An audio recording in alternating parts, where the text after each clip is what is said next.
Yes, I am, Your Worship. Mr. Clerk, are you good to go? Yes, Your Worship. Okay, thank you very much. Good evening, ladies and gentlemen. My name is Mike Little, Mayor of the District of North Vancouver, and the pleasure falls to me to welcome you all here to the regular meeting of Council for Monday, March 29th at 7 o'clock to be held virtually. We have a resolution that's been submitted around on everybody's agenda. It is the resolution to hold the public meeting without the public in attendance. I need a member of council to please move that item. So moved. Moved by Councillor Back. Is there a seconder? Second by Councillor Bond. Call the question. All those in favor? Contrary minded? Motion carries. Council, we have an agenda that's been circulated. Are there any errors or omissions from the agenda as presented? Hearing none, will someone move adoption of the agenda? Moved by Councillor Hanson, second by Councillor Bond. Call the question. All those in favor? Contrary minded? Motion carries. The agenda is adopted. At the front end of tonight's meeting, I was just going to start by making a statement about the incident that occurred in our community this last weekend, and then provide an opportunity for council members to comment on the matter. The event that occurred in our community on Saturday has both shocked and disturbed our community. On behalf of the council and the district staff, I want to offer our support and well wishes to the victims, their families, and their friends, to those who witnessed the attack, and all those who have been affected. No one expects to be confronted with violence when out running errands or visiting a library book sale on the weekend. It just simply should not happen. Lynn Valley Village is at the heart of this community. People meet for an outdoor visit here, or go to the library, get some shopping done, and we will continue to do that. It is still the heart of this community. To our residents, don't let anyone take that away from you. North Vancouver is a caring and resilient community. This past year has tested us, and yet I know our community will continue to stand strong and support one another. That's just how North Vancouver is. I've heard stories of bravery and kindness that are coming out of the horror, like restaurant staff helping the injured or strangers rushing to administer first aid and get people out of harm's way. Those acts of compassion and bravery, when we need it most, shows what kind of community this is. The messages of support have been coming in from across BC and across Canada over the last day, and I appreciate that, and I know residents of North Vancouver appreciate it as well. I'd like to thank our Prime Minister for his kind words of support on behalf of all Canadians, Minister Bill Bell, our Federal Minister of Public Safety and Emergency Preparedness, also our local MP Jonathan Wilkinson provided his comments to me, and we've had, frankly, support from all levels and through colleagues within the region. I also wanted to express our appreciation for School District 44.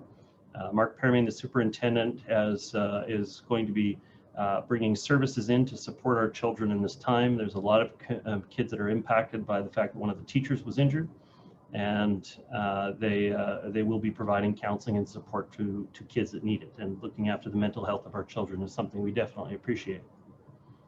I want to thank the first responders who quickly arrived on scene to arrest the suspect, help the victims, and rush the injured to hospital. We're grateful for the support and for the tireless work to help our community when we needed it most. In addition to our own District of North Vancouver Fire and Rescue personnel and North Vancouver RCMP, we received support from West Vancouver Police, Vancouver Police, BC Ambulance Services, and both City of North Vancouver and West Vancouver Fire Departments. And that doesn't even really capture it all. When I was at the scene on Saturday visiting people, I found police officers from Coquitlam, Surrey, found paramedics teams from Burnaby and from over town. Really, the services poured in from the entire region to help us when we needed it. For the members of our community, we did want to make this announcement as well. The North Shore Emergency Management has set up a Wellness and Resiliency Center, Karen Magnuson Community Rec Center, and it is open as of today. The center is a space for the community to access services to support your mental and emotional well-being. The center is open from 11 a.m. to 6 p.m. daily for the next 7 days, and then as needed. Grief counselors will be available on site to provide support. COVID safety protocols are in place and PPE will be available. I'd like to thank the North Shore Emergency Management Team, the City of North Vancouver, the District of West Vancouver, and our partners in providing this opportunity to help the community process what happened. Our emergency social services volunteers will be there along with disaster or volunteer clinicians and volunteers from the Salvation Army. We will continue to engage with North Shore service agencies to support the Wellness and Resilience Center as needed. On behalf of the entire council for the District of North Vancouver, I want to express our deep appreciation for the first responders and our deepest sympathies to those who have lost loved ones in this tragic event. Council, at this time, I will ask you to raise your hands and then we'll go to get the rotation in for an opportunity to speak. First up, I have Councillor Back. Your Worship, thank you. The devastating and tragic events which took place in Lynn Valley this past Saturday have shaken our entire community. And as someone who's lived their entire life in Lynn Valley, this tragedy hits closer to home for me than absolutely any other. I know we can all appreciate that it could have just been any one of us or any member of our family who were directly impacted on that day. I would like to express my deepest condolences to the family of the person who lost their life to this tragedy. You are all in our thoughts, and our community shares in your grief. As our community was under attack, a number of innocent bystanders rose to the occasion by trying to intervene and put an end to the violence. Your heroic actions helped the wounded and likely prevented even further tragedy from occurring by helping to bring this incident to an end. I want to thank all of the first responders from across the North Shore who, despite being from 3 different municipalities, quickly worked as one team in a seamless fashion to respond to this tragedy. Many of you live in this community as well, making it even more challenging to be there on the front lines of such an incident. So to you, I would just say, please look after yourselves and look after each other. To our library services staff, you all are some of the kindest and most caring people I know, and one could never imagine that this sort of violence could occur in a venue where our community comes to learn and connect with each other, and where you come to do your work every day. All of our hearts are with you as we move forward together.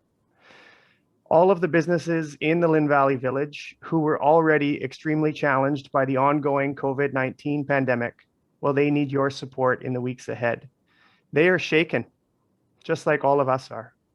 So whether it's a hair appointment, a lunch stop, a yoga class, please do what you can to try to frequent these small businesses who are at the core of our community. In closing, while it is going to take a long time to heal from this, we can do so by taking small steps together. We may never find out why such violence occurred, but focusing on the kindness and compassion for others, which is all around our community, will be the light that helps us through the darkness of this past weekend. Thank you. Well said, thank you, Councillor. Councillor Curran. Thank you. So I want to send my condolences. I actually can't see my, there we go. I want to send my condolences to the loved ones of the young woman who lost her life in the tragic events, and to everyone who is experiencing trauma in our community. I want to thank everyone who provided care and comfort. I'm a proud member of the library board, and I wanted to share a brief message from Jacqueline Van Dyke, who is the Director of Library Services, to our Lynn Valley and North Vancouver communities. For an organization built around words, we are struggling for them. Our hearts are heavy. We grieve alongside our community for the woman who tragically lost her life in this heinous crime. No amount of condolences will provide solace from this loss, but our hearts are with the victim's family. We send our strength and love to all the victims in the aftermath of this devastating event, and we shine a light on our staff the friends of the library volunteers, the amazing merchants of Lynn Valley community, including staff at Delaney's and Brown's, and many other community witnesses and volunteers for their tremendous courage. To everyone who has taken time to message your love and support, we see you and we hear you, and we send your thoughts back out to the victims and everyone in our community who is devastated by this tragedy. We know this pain is deeply felt by our community, and we walk alongside you in healing. I want to extend my gratitude to community partners and staff and volunteers for setting up the Wellness and Resilience Center so quickly. And for everyone in our community, there are supports available and no one is alone. We are one community and we need each other. And I also wanted to say that there is no place in our community for Islamophobia, anti-Black racism, or anti-immigration comments. We must meet our grief with love and in community, and everyone belongs here. We need each other and we're stronger together. Thank you, Councillor. Councillor Bond. Thank you, Mayor Little. I think Councillor Curran, Councillor Back, and yourself put a lot of my comments in probably a better way than I could myself right now. So I just want to make sure, like Councillor Curran said, that everyone in our community who is impacted by this horrific violence, that was either a witness or just like many of us who, if it was any other day of the week at that time, would have been there as well. To know that you're not alone, and to know that it's okay, that you may feel more affected by this than you might have expected. I think it's been a difficult year for many of us, and our mental health, our resilience, and our capacity to cope with this event, on top of all of the other events that have happened in Lynn Valley over the past year, are leaving a lot of people drained. And so the service that's being provided at Karen Magnuson, please go. It's okay to feel that way.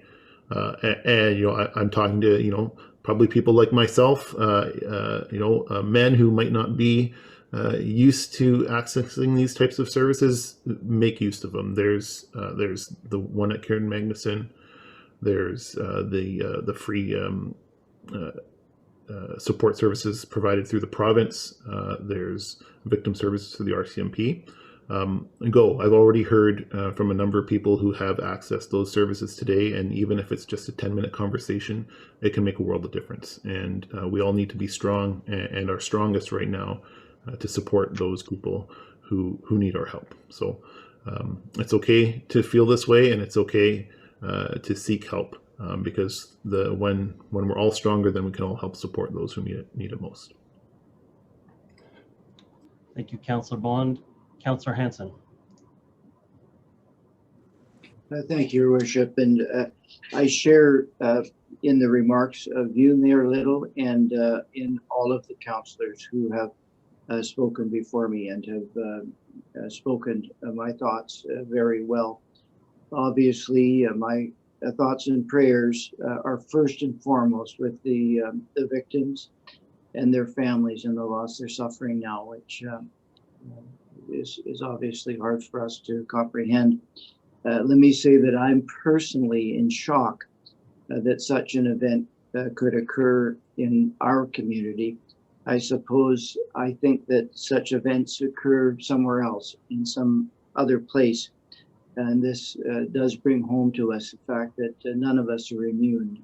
These types of tragedies can occur anywhere. I share in the commendation of the first responders and the many heroes who stood in the line of fire, persons who risked their lives to save the lives of others. And for that to occur in our community is obviously very, very important.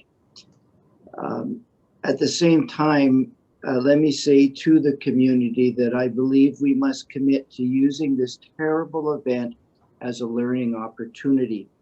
We must ask ourselves what practices or even what laws could be changed to prevent such a thing as this occurring in the future. And I promise that I will study this situation very, very carefully to determine what could have been done differently at any level or stage to have prevented this heinous crime. And I will speak out in favor of any such changes. But for now, my thoughts and prayers obviously are with the victims, with their families, with the first responders, and with our entire community as we heal from this horrific event. Thank you, Councillor Hanson. Councillor Murray. Thank you, Mayor Little, and thank you for Council's comments in regards to this heinous act that was witnessed in our community on Saturday. We've had tragedy before in our community, and unfortunately we will have it again. I can't recall ever something in this regard, this brazen, this volatile act of hate towards people within our community, regardless of the state of the perpetrator. It was a defiant act, and it took the life of a young woman.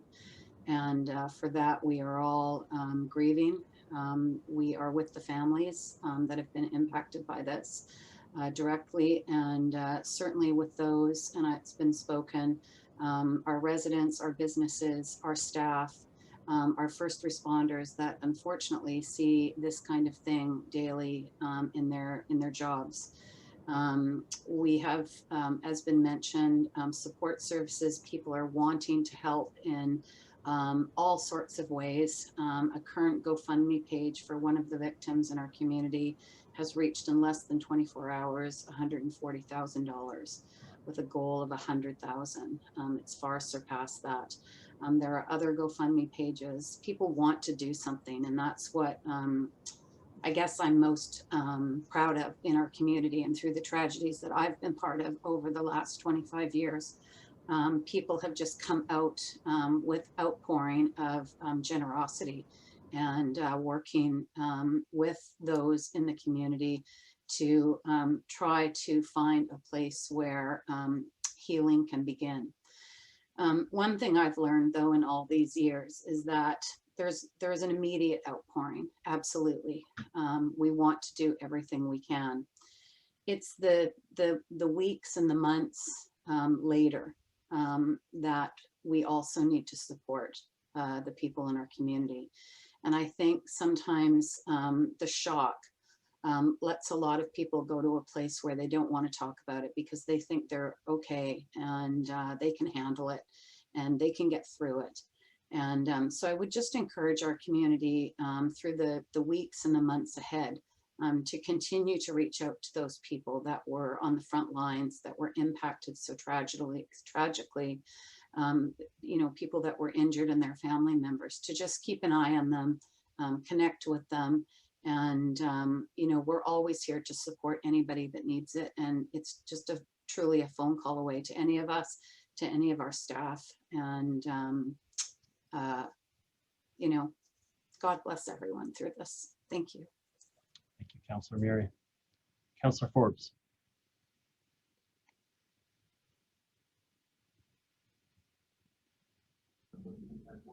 Thank you, Your Worship.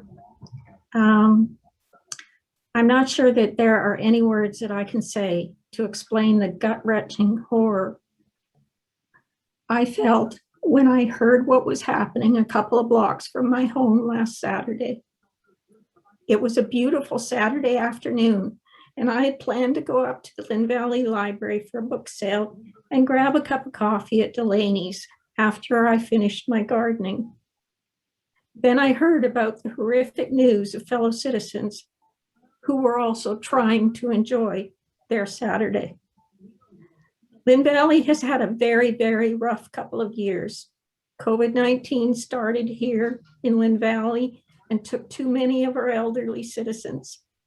We had an apartment fire where a family lost their wife, their mom, And now we have lost another citizen, and 6 others were rushed to hospital in a horrific act of violence in our community.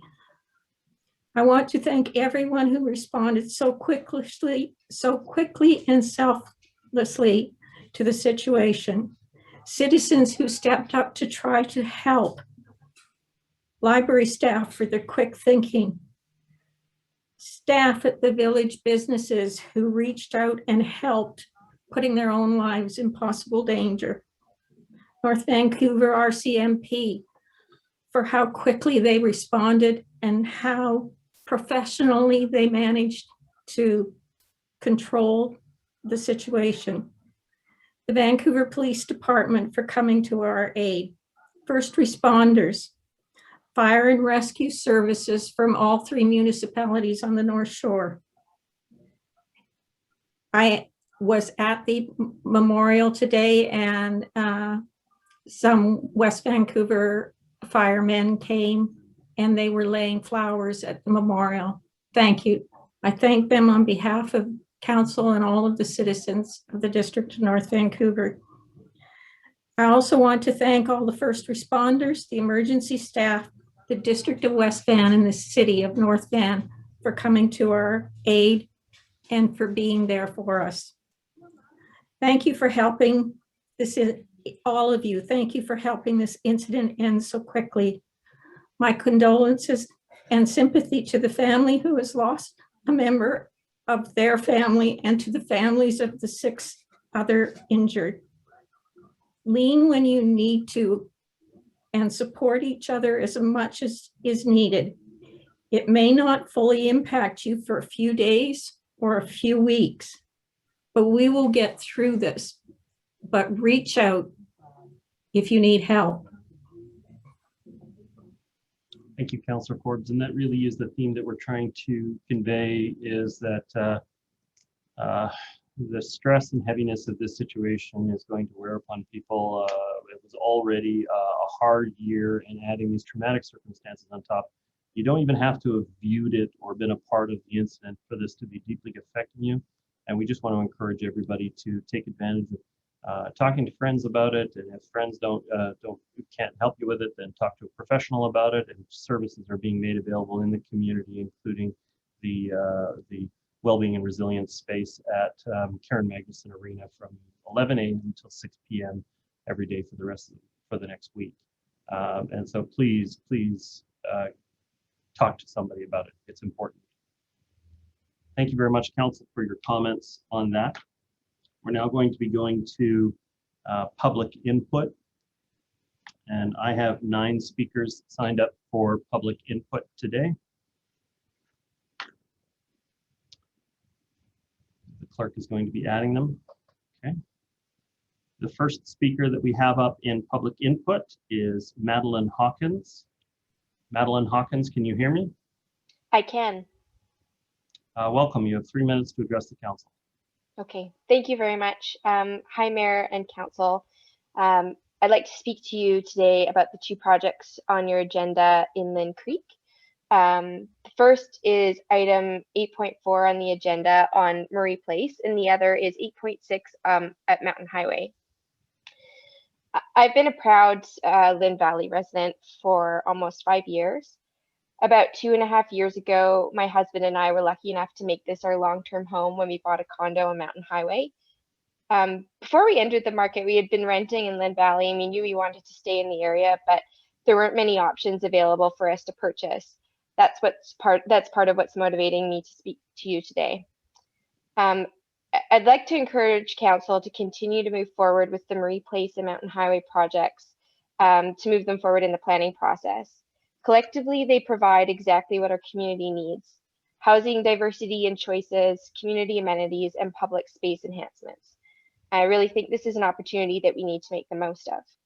Specifically, I like that Murray Place will bring new housing options for those looking to enter the housing market, but also for those looking to downsize. While I absolutely agree and believe that rental housing is also needed and very important, I'm pleased to see condo projects still being considered as well, because as many of my friends can attest to, this is also a key housing type that our community needs. I have many friends, colleagues and acquaintances looking to buy their first home on the North Shore. But as millennials, most of us can't afford single family homes, so condo options are really important, and often they're something we look for. The Mountain Highway project also offers a huge amount of benefit to the community. I love the public plaza space, and I'm thrilled to hear that this project has childcare for over 100 kids. This would be so well used in the neighborhood and not something that I've seen on other projects to this scale. I'm also really pleased to see a good range of rental housing options proposed, including high quality below market homes, all as part of the same project. I think these two projects are really ideal for our community. They offer a wealth of housing for all income levels and life situations, close to existing and proposed amenities, transit, as well as ample public spaces through the park expansion and plaza. The fact that they're both being proposed by the same builder also makes this a really great opportunity to create comprehensive and inclusive space for our town center in a timely way. This will also likely have benefits in terms of construction timing and impact on the local road network.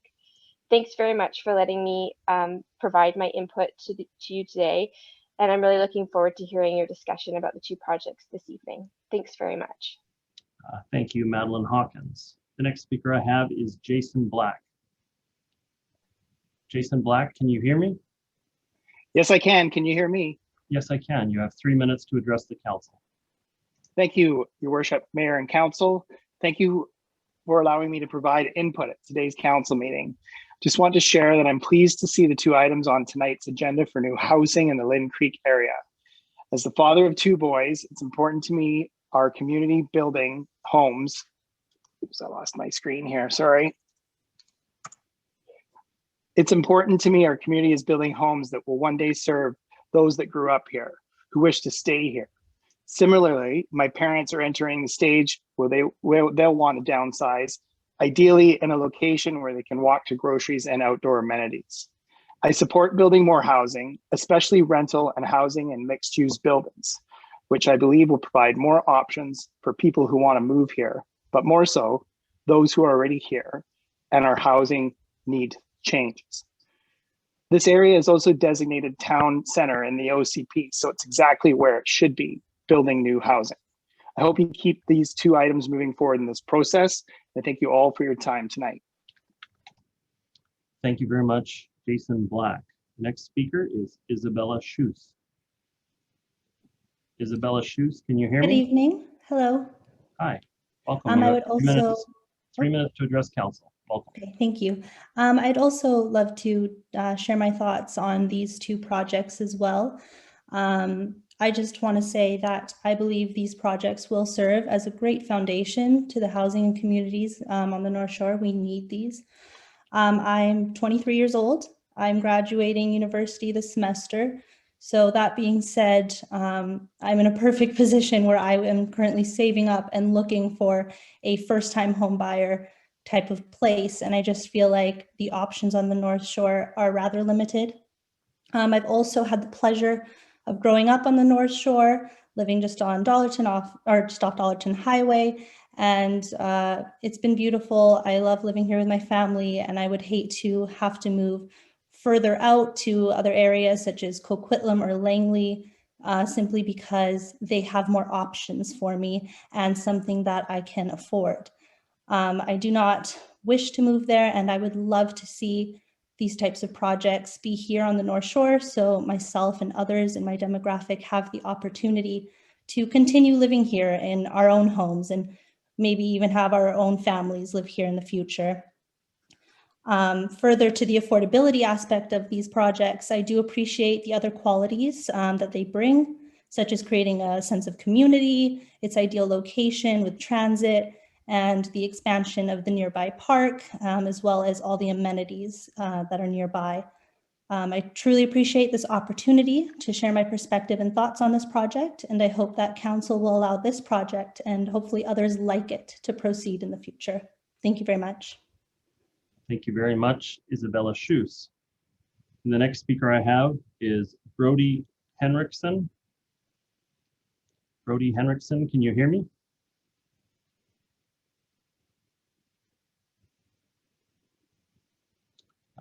Brody Henriksen. Can you hear me now? Yes, I can. Okay. You have 3 Sorry, minutes just to address the the phone. council. Okay. Thank you very much, Mayor and Council. I get as well. I have come before you this evening to speak on the two projects by Fairborn developments there in Ling Creek on Crown and Mountain Highway and Murray Place.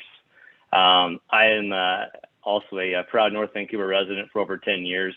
My wife and I moved here to start our family. We now have 3 young boys that are a great part of the community. And I can say it's obvious just from my immediate friends and family in the neighborhood that we desperately need more housing options here in North Vancouver. And I just hope that more projects like this can be approved to allow more families and communities to come and be a part of the amazing community in North Vancouver. I really like the idea with this project in particular that it's offering over 400 rental homes in along the Mountain Highway project.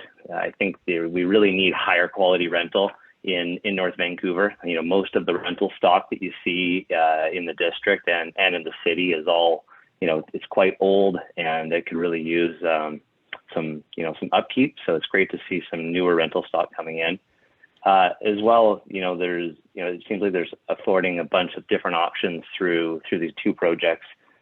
Be it rental and smaller condos and just a variety of different homes. I see around North Shore right now, any single family home now is multi-million-dollar investment, and it's just not available for young families that are starting out. So I really like all the ideas on the different housing forms. Furthermore, on the idea that it's promoting this town center idea. I was down in the community there just a few weeks ago, checking out the new park and the new community center that's being built. And by adding this town center piece with hopefully a grocery store and a daycare, I hear. I think those are both 2 essential uses that will really help this neighborhood. Having small kids, I know how difficult it is to find childcare and daycare on the North Shore. So in closing, I really think both these 2 projects will really help the Ling Creek community and the North Shore, in the district of North Vancouver as well. So I hope Mayor and Council vote in favor of continuing work on these projects. Thank you very much. Thank you, Brody Henriksen. Fred Rathje, can you hear me?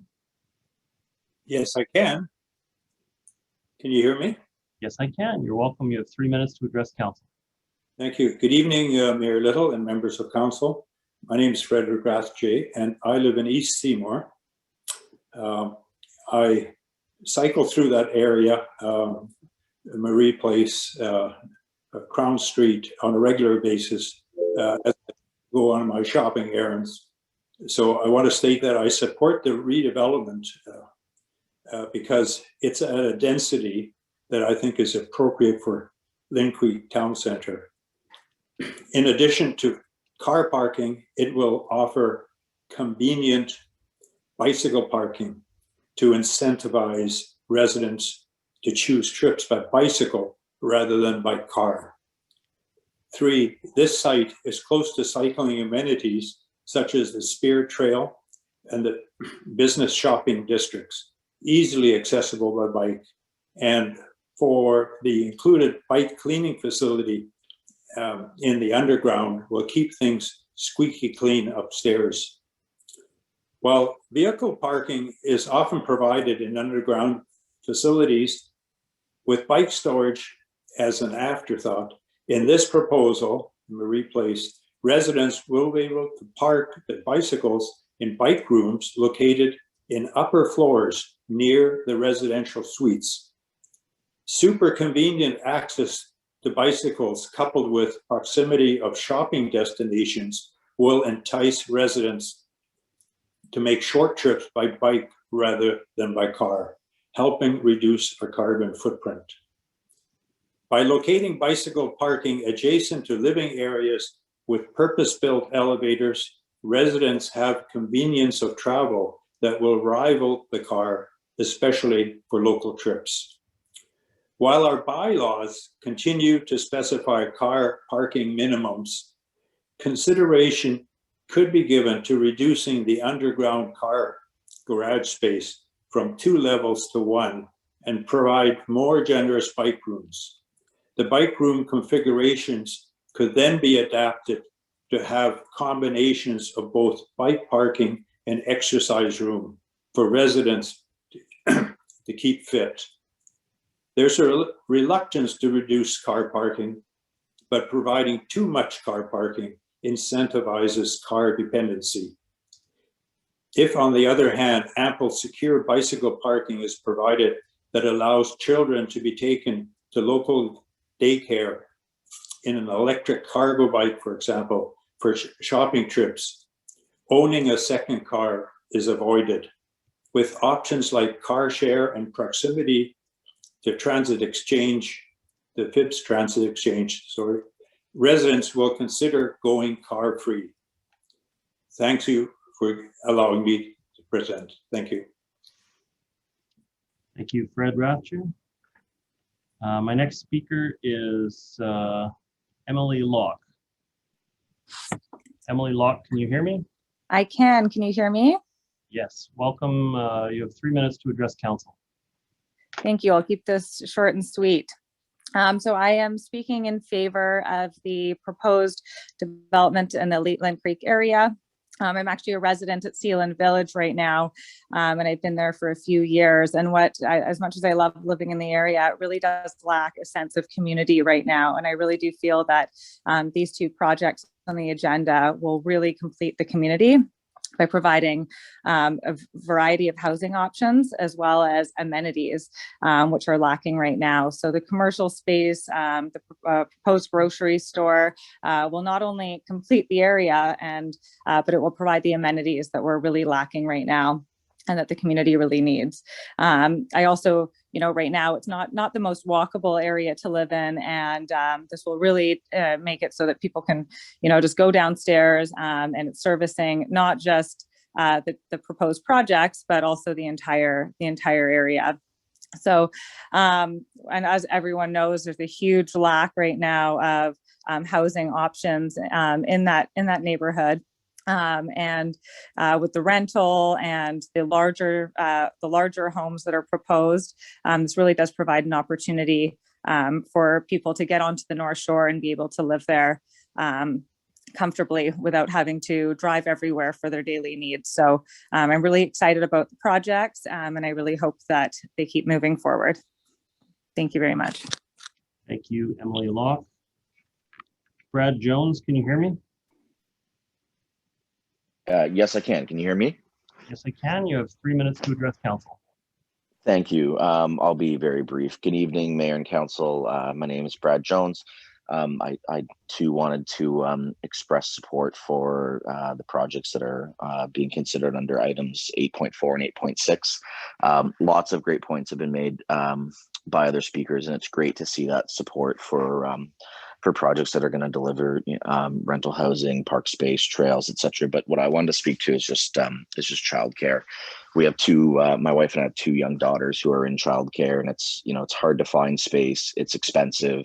I know people who live on the North Shore who have delayed returning to work just because they've been unable to find childcare at an affordable price. So I think it's a really important piece of these proposals and a really important part of our community planning. And so I just wanted to express my support for these projects and specifically for the significance of the childcare that's proposed.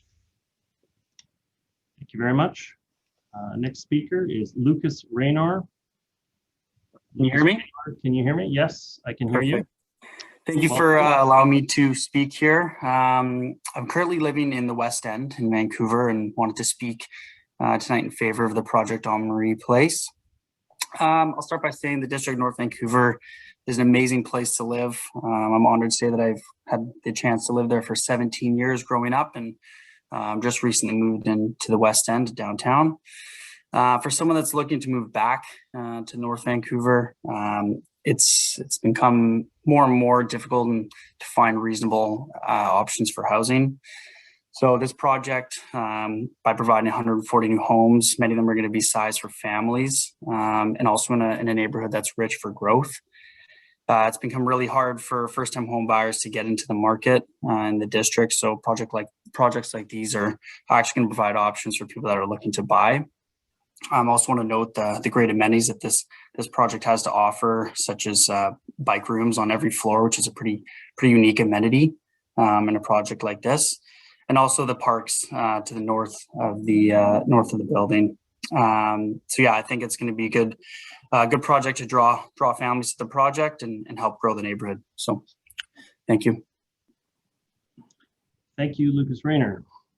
Next speaker is Peter Teven. Peter, can you hear me? Good evening. Yes, I can. Can you hear me okay?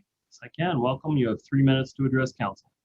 Thank you. Peter Teven, 1900 Block Indian River Crescent. Good evening, Your Worship and Council. I just want to start my remarks this evening with acknowledgement of the tragedy that took place in Lynn Valley over the weekend. A tragedy I fear will have long-lasting effects for many Lynn Valley families, including one of the families from my family's own church that we've attended for many decades. To the victims, I say this, that we are with you and we mourn with you and we stand together with you against violence, hatred, and evil. I'll turn now to the agenda. There may be many things on tonight's agenda that I would normally have something to contribute to, but I want to just draw your attention to agenda item 8.3, the financial plan bylaw. Just a few points of review. Last year I had a number of questions that I put before you, but I didn't get specific answers. And I'd wanted to ask those same questions again later, but at the annual report council meeting, that was, in my opinion, not very well scheduled. And then public input was truncated very abruptly as we came up against the 11 o'clock deadline. I asked those same questions again at the preceding meetings to tonight's agenda item, and I asked them again during the rather short public input process. And then I asked again in writing following up that period. Most of those questions are ones that I think a majority of district residents would want clear answers to.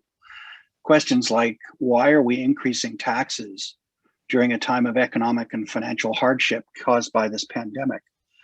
Why are the 2% increases, with 1% being for reserves in taxes, why are they not reflected in the taxation revenue line? Because the revenue line shows increases of an average of 4.7% per year. And why again aren't those 2% increases reflected in the operating expenditures line, which show an average of 3.8% increase per year? And of course, when will we get the promised transparency and accountability on our reserve funds, specifically the tax growth reserve fund, which should be lessening, not increasing the tax burden on district families? To date, I can say I've received responses, but no answers. No, I get things like, we employ best practices.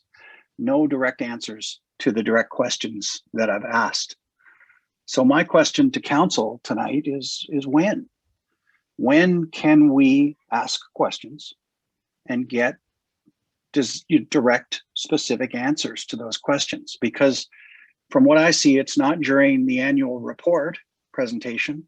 It's not during the workshops of the budget. It's not during the official public input period. And it's not at the initial presentation of first reading before council. And so tonight we sit with first, second, and third readings, all due to come in one fell swoop. So it doesn't appear to be now either. So when? That's my question. When can we, the public, get clear answers to clear questions? That's all I want to know is when. Thank you. Thank you, Mr. Teven. Okay, council, that is all of the public input for this evening. We're going to be starting off this evening's regular agenda with a delegation. Tonight we welcome Adam Cornell from Unbuilders Deconstruction, and we're looking forward to his presentation. Adam, can you hear me? Yes, can you hear me? Yes, I can. Welcome. You have 5 minutes to address the council. Okay, is it possible to get my screen shared? I do have some slides. I'll try to move through them quickly. You should have panelist status and sharing should be allowed at this point. Okay, thank you. So thank you, Mayor and Council, for having me. And my condolences as well to the tragedy on Saturday. I also live in Lynn Valley, and it's been a terrible thing that's happened.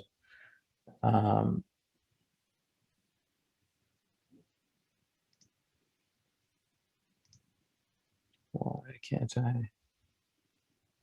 The slide is typically bottom, just to the left of the slider at the bottom. You see the plus minus slider, the button just to the left, very bottom, bottom, bottom, bottom. Left, left, left. You'll see a slider, then just left of the slider, it's a box with a little upside down T. What you're looking for? I've not seen that. I can't click on it. It's next to the negative on the slider scale at the bottom. There's a negative and a positive. It's that one right there. There you go. Okay, thank you. Okay, so I am going to do as quick a presentation as possible on the why we should be mandating deconstruction in the District of North Vancouver. So I am the founder and CEO of Unbuilders, Deconstruction, and Heritage Lumber. And I want to present a new future for old buildings, those buildings that are either being torn down or renovations happening in our community. The issue that we are dealing with in our industry is the linear economy of demolition. So when a building or a property is going to get redeveloped, we are seeing companies come in, demolish it, typically landfill all the materials, and move on to the next building. This is extremely wasteful. Construction demolition waste accounts for over 4 million tons in Canada annually. It's about 40% of the solid waste stream. And about 37% of that waste is just lumber, which is completely recoverable, salvageable, or in the very least recyclable. And a lot of that lumber is old growth lumber. And being from the District of North Van, we're well aware of what the old growth trees are and the very few that are still standing in our community, how important they are. Looking at a typical demolition, this is a site that we have all seen far too much of, in my opinion. Now I know the district has not had a ton of development recently, but when there is development that happens, clearly this is not the way that it should begin. Our company is an example for what the industry could do for when a building is going to be removed and a property is going to be redeveloped. This is a project in Vancouver from this year we did with a crane. We dismantled the entire structure, salvaging all of the lumber. We had already salvaged all the interior, and we took this house down in 2 days with the crane after we'd done that initial strip out phase. Moving on to what it is that we're recovering. So in our buildings pre-1970, they are completely framed with old growth lumber. Most of it came from the North Shore. And this is not just your regular lumber. This should never be found in our landfills or in our recycling facilities being chipped up and burnt for energy. This lumber came from trees up to 2,000 years old, and it's a scarce resource that becomes more and more scarce with every demolition we allow to occur. Reclaimed lumber in general is 12 times less embodied carbon than new lumber, making it the greenest building material on the planet, which means we need to be recovering this material instead of disposing of it and seeing it put back into new projects. And old growth lumber in general is 3 times stronger than new lumber of today. It's a better wood, it's rarer, and we're throwing it in the garbage. The benefits of deconstruction are plentiful beyond the clear environmental ones. It creates a lot of jobs. We create 5 jobs to every 1 demolition job, and it elongates a project to ensure that these materials are safely handled. And there's a ton of economic offshoot from deconstruction all the way down the line for material reuse and transportation, amongst many others. It stimulates the economy, and the environmental costs or the positive environmental impact is enormous. So again, there's 4 million tons of waste generated annually in construction. Most of that waste is completely avoidable. We salvage on average, or we divert on average over 95% of a building's waste from the landfill. Our landfills are overflowing, and we need to curb this. On top of that, deconstruction provides a much healthier service, as there is asbestos still in our buildings that are being demolished, whether the industry will let you know that or not. We average about 2 callbacks a job when we're deconstructing them, which shows us when a demolition happens, those callbacks don't happen because the building is just being demolished with asbestos still in it. On top of that, there's a great social impact. We're better for the community. We become part of the community. We are literally from this community. And we're also partnered with Habitat for Humanity and we donate the majority of the items, which are then sold to build affordable housing back in our communities. There's already been some great bylaws that have occurred in Vancouver, soon to come to Victoria. In this regard, mandating deconstruction. There's some areas that are mandating building recycling, including the city of North Vancouver. That is not the same as deconstruction. I really want to draw a distinction between salvage and upcycling and recycling. Recycling requirements make the lumber go to a recycler, which chips it up and burns it for energy. And that is not the fate that we should have for our old growth lumber. And so I'm asking you to consider this as a policy that we could put in place in the District of North Vancouver to see deconstruction become the industry standard for any of our buildings pre-1970 that are going to come down in our community. Our tagline is it's not waste, it's just wasted. You can clearly see what happens at the end of a demolition versus what happens at the end of a deconstruction, and which one is the future for redevelopment where it's appropriate. Thank you very much for your presentation, Adam. First, I'd like to move receipt of the delegation. So moved. Second by Councillor Raynor. You're raising a very important issue for our community. I sit on the Zero Waste Committee for Metro Vancouver, and deconstruction waste is over 40% of our solid waste stream. And it's the only way we're going to be able to get significant decreases in the amount of waste that we're producing is going to be to tackle the deconstruction issue. I worked in the lumber industry for 19 years, and I think I said it just at our last council meeting because we had a brief discussion about deconstruction. But you know, the challenges that we face are that new lumber that comes in faces a very, very simple and efficient, we'll say, grading scheme. That's where about 2 to 3% of the product that comes through is actually graded, and the rest of it is sort of assumed to be of a similar fashion as it moves through the system. It's a pretty simple way. But deconstructed lumber, all of it is considered automatically to be not suitable for MSR uses in construction. And so you would have to individually approve and grade each piece before you can. You're hard to hear right now. Sorry, I'm struggling to hear you, and that you've got some really important points. Yeah, I'll try to speak a little closer to the microphone. Yeah. So when new product is graded, it's really a simple process. It's streamlined. When you try to take reused recycled wood from a product, it's very difficult to get it into the high value uses. You can use it for cladding, you can use it for other purposes and turn it into a bench for 100 years, but it's very hard to use it for under our current system for stability of construction uses. And so it makes it so that it's more likely to be wasted rather than reused, even though it's been in a largely protected state inside the building for 100 years, and it's very high quality timber to begin with. And so we need to find a better way to reincorporate that construction debris into new spaces, not simply for cladding, although I'm glad that it's being used for those kinds of non-structure purposes, but the wood should be perfectly good in the vast majority of cases for structural uses. And so we need to find a better way to address that. Don't know if you have any comments about that, about the grading systems, or how you could reincorporate wood more efficiently into a new build. Yeah, absolutely.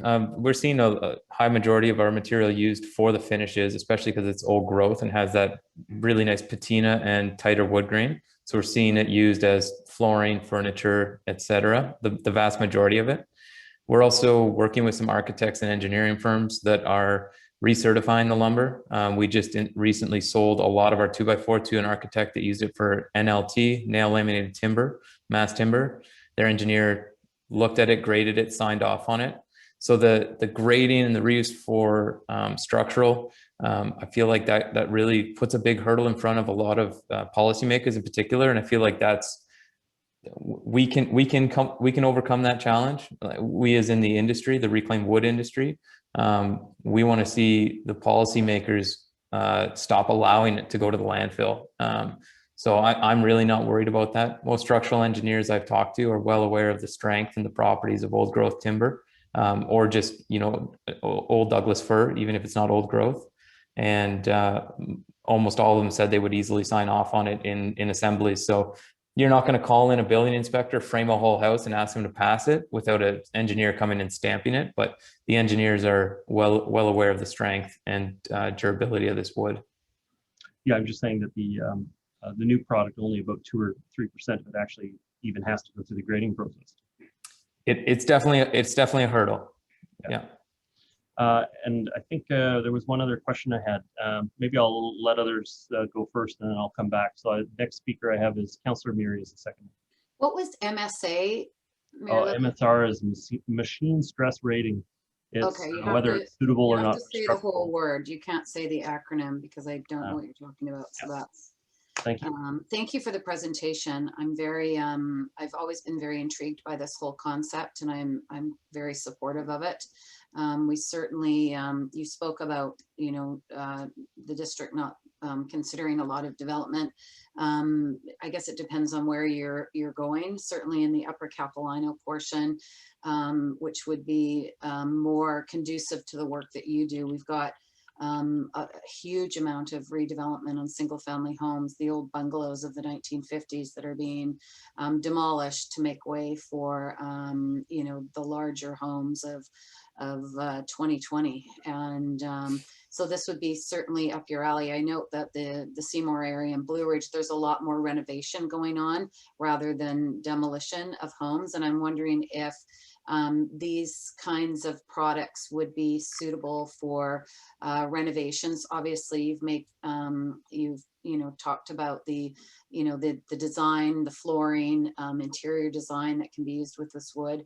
What are some of the other properties in regards to renovation versus rebuilds that this timber could be used for?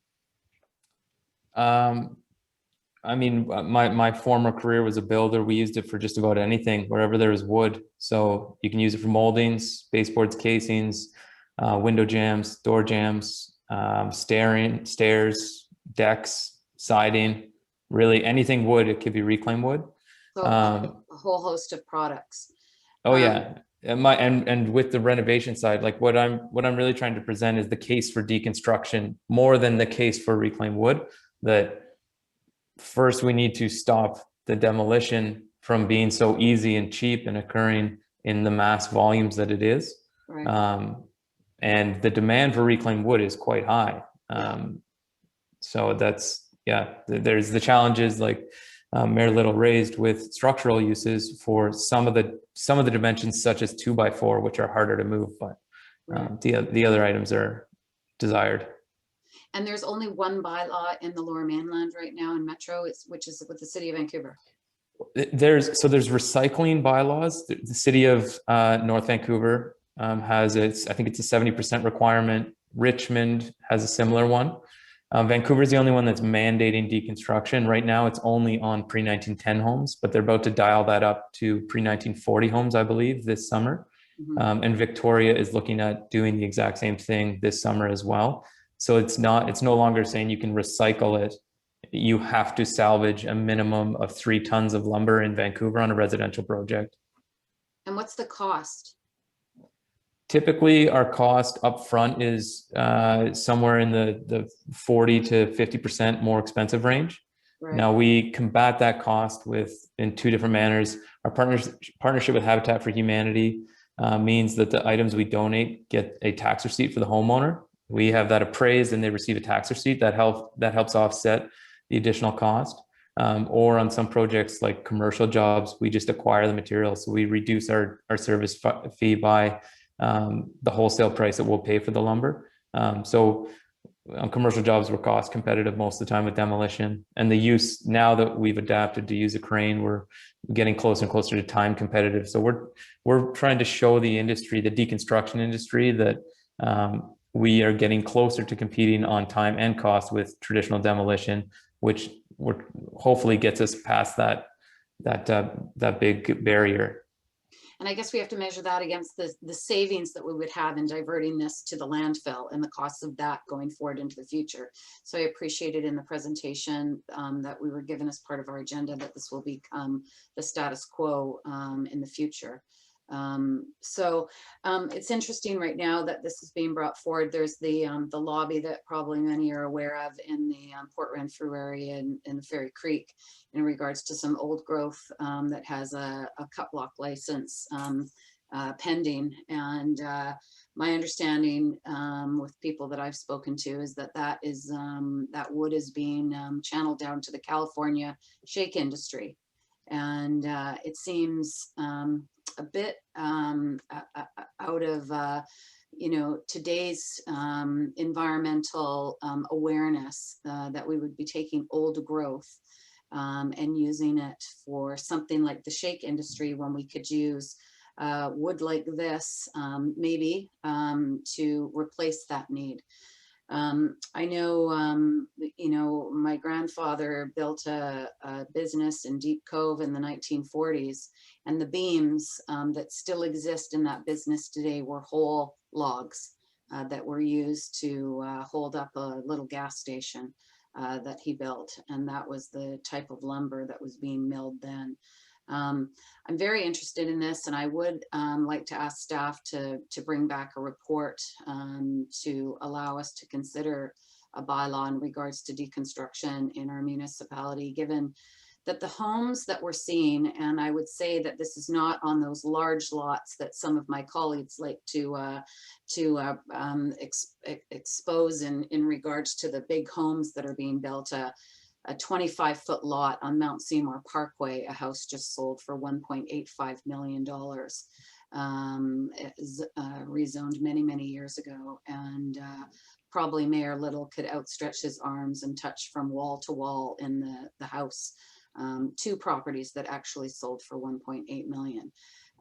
So there's an enormous amount of wealth in our community, and I think that this cost is minuscule in the amount of value and the amount of dollars that are being put into some of these homes, and certainly the diversion out of our landfill is worth the cost.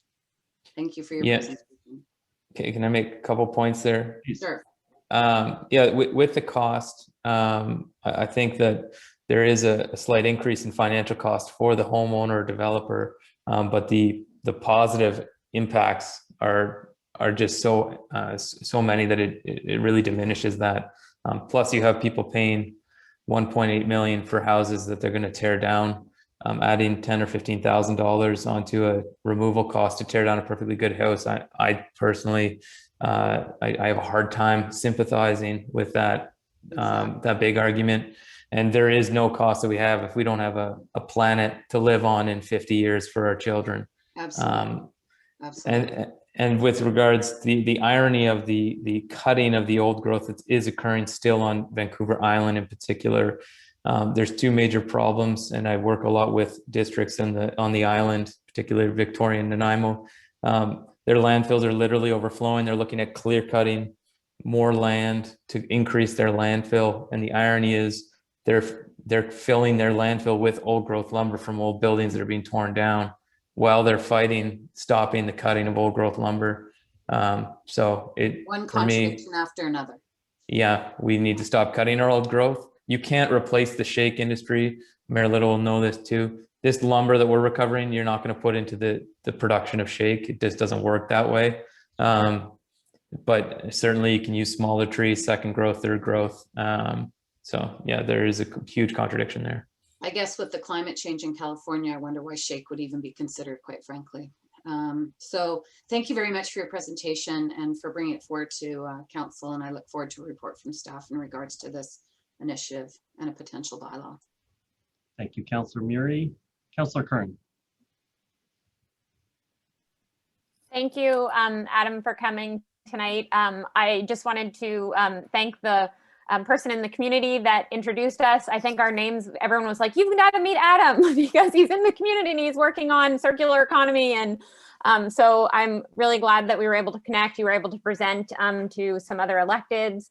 And I think this is part of this bigger system change circular economy, really looking at things differently, and something that is a very reasonable response to the climate and ecological emergency. I love the social component. I think our community would be so thrilled to see an old home, if it was going to be demolished anyway, be turned into, like, you work with Habitat for Humanity. And so that type of project, I think, is really inspiring. And the statistics around waste are staggering. Like Mayor Little, you said it's over 40%. As you've mentioned, there's lots of places that are running out of landfill space, clear cutting more forest, or converting more lands to create more landfill, which is exactly the opposite direction that we need to be headed in. So I also am interested, because I guess Victoria would be under the same charter, whereas Vancouver, of course, I call it the unicorn, because they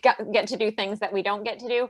But that would be interesting to see. So I look forward to staff reporting back as well on options, and really making it clear that that distinction between recycling and deconstruction, it's not the same thing, and looking at the entire life cycle, like where is it going? Because I think burning wood for energy when it can be reused is not the best use for that precious material. And also very against old growth logging, just for the record, because it seems to be a theme here. Wrong direction, ecological crisis, gotta stop. Thanks. Thank you, Councillor Kern. Councillor Bond. Thanks, Mayor Little. I'm wondering, I've heard a number of my colleagues express some direction to staff. Do we need a formal motion for staff to investigate this option as a potential bylaw change in our community? Mr. Stewart?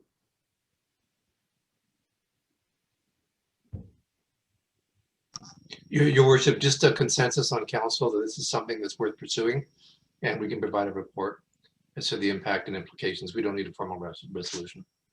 Well, I'll lend my support to that as well. Thanks again, Adam, for the presentation. It's an excellent presentation. I know I spent most of my high school and university years in the construction industry, and as an environmentally minded person, it made absolutely no sense to me how much material, raw material, new material, and used material got wasted in construction sites. It was it was upsetting, right?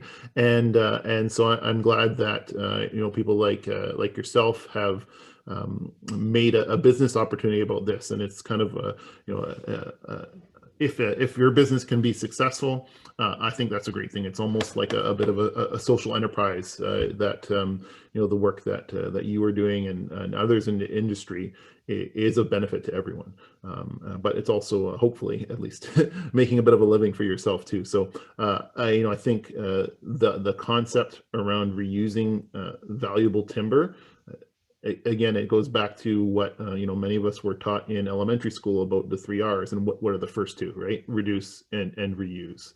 And so I'm not sure if generations before me were taught that, but I know that was the big thing when I was in elementary school. And so if we're looking to do both of those things and have a circular economy and get the most value that we can out of the resources that already exist in our community, this sounds like a really good path to investigate. So thanks for your presentation, and thanks for the information. Thanks, Councillor Bond. I think when they initially started teaching the 3 R's, they didn't really get across that it was a priority. First, you reduce. Then if you can't, then you reuse. And if you still can't, then you recycle. And I think it was just reduce, reuse, or recycle rather than the prioritized list that it was intended to be. Thank you, Councillor Bond. Councillor Beck. I think you're right, Your Worship. I grew up on the 3 R's, and I don't remember them being options. It was just options. They weren't prioritized, to your point. But Adam, thank you very much for the presentation. This is a really interesting discussion. I remember seeing you on the Dragon's Den, so great to see that your business is doing well. And I think the whole concept is one that we should explore. So I will support the direction to staff here tonight as well. Because I think, yeah, the amount of waste, as has already been pointed out by other councillors, that comes from renovations and builds in our community is huge. And I think this is a real opportunity to take a different path that would be a positive one. So thanks a lot for coming tonight and presenting. Thank you, Councillor Beck. Councillor Hanson. Yeah, thank you very much. And I don't need to add too much to the comments that have been made, all of which I agree with. And like Councillor Back, I'm pleased to lend my support to contribute to the consensus that's being sought. Thank you, Adam, for your presentation. It's a very interesting topic area, and I'm happy to support the proposal. Thank you. Thank you. Councillor Bond, was that a hand up again, or that's from before? So I remembered my comment that I was going to say, and you know, I mean, the other thing that you definitely have going for you at this timing is that the variable length lumber price right now is about triple what it was at the beginning of the year. It's through the roof, and so since that's the largest cost that you're going to have in the construction of a home, it's driving up the base cost of construction of the home already well beyond. And so when you can recycle, upcycle product rather than going and buying from that marketplace, where it's about just a little shade under $1,000 for a pack of lumber, it's you're gonna be able to save some money, and it's at least on its own market becoming a lot more competitive than it would be if you were down around the 250 mark. And so you certainly have the market going in your direction in that regard right now. But Councillor Kern. I just quickly had to say that there's 5 Rs now. We had to rethink and redesign first. So before we even get to reusing and reducing, we have to rethink and redesign. It's a very fair point, because that's one of the problems in the unbuilt zone, is that there's still a lot of pieces in the home construction that are simply just designed poorly for reuse. You know, it's the spray insulation that may be very efficient going out, but it's totally not reusable. You know, and so we have to put a lot of thought into how we can build these things with the plan of reusing them when we deconstruct the building. But very well said, Councillor Kern. Okay, Council, I'm going to call the question on the motion of receipt. All those in favor? Contrary minded? Motion carries. On behalf of the Council, thank you so much for your presentation today. Thank you.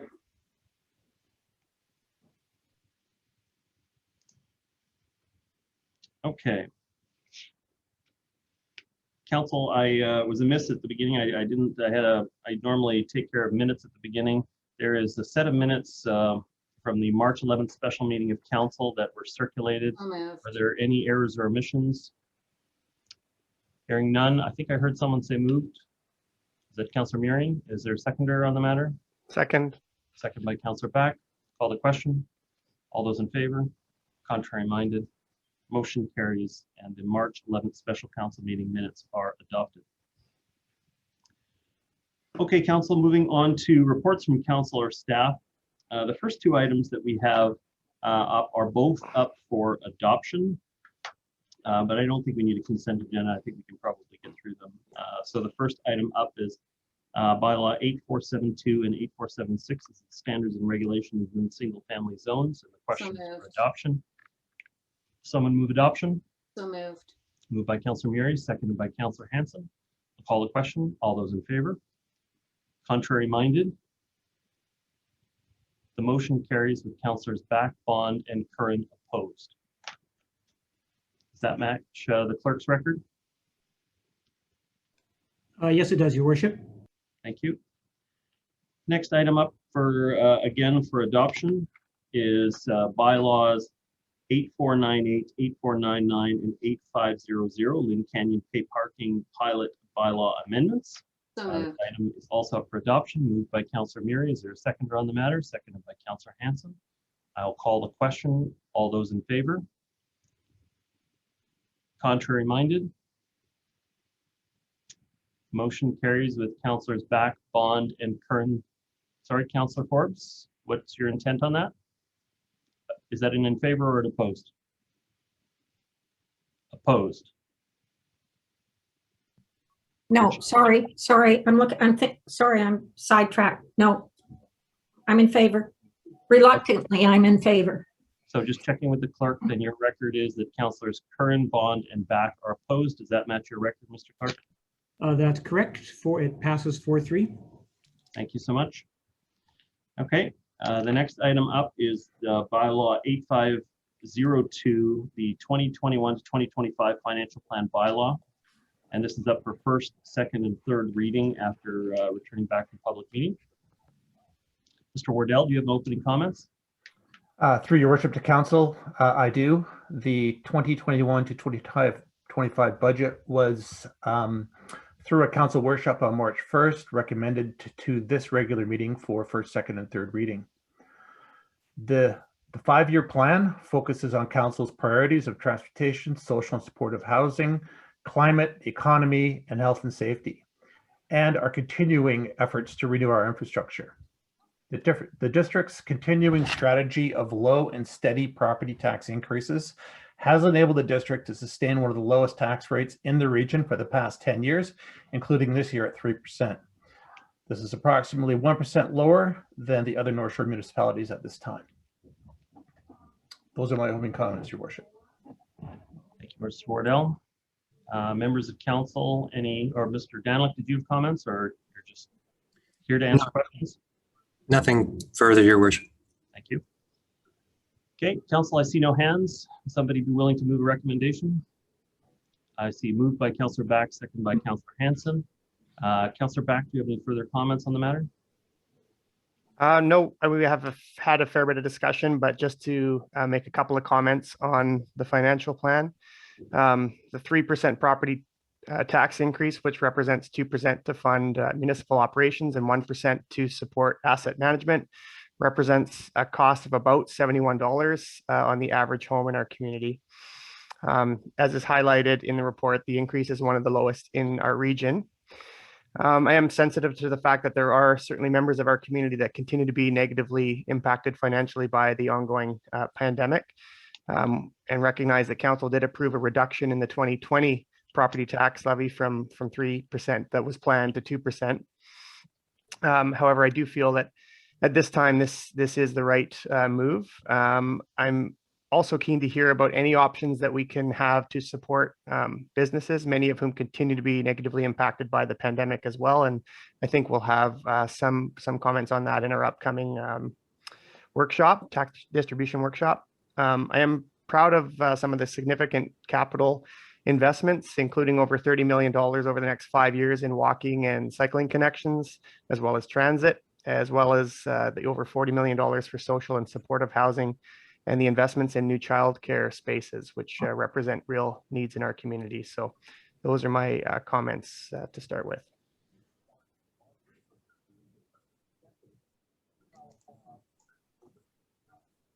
Councillor Forbes, I think the mayor had to step away. I think you're acting mayor. Councillor Forbes, are you acting mayor at the moment? Yes, I am. Okay, so who's next on the list to speak? Who seconded? You're going to have to run the meeting because the mayor stepped out. I believe it was Councillor Hanson seconded. Thank you very much.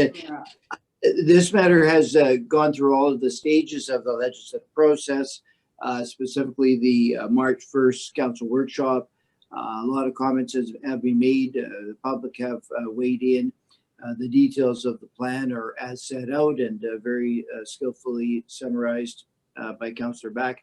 I have nothing further to add except that I am very content with this plan, and I'm happy to stand behind it tonight for second and third reading.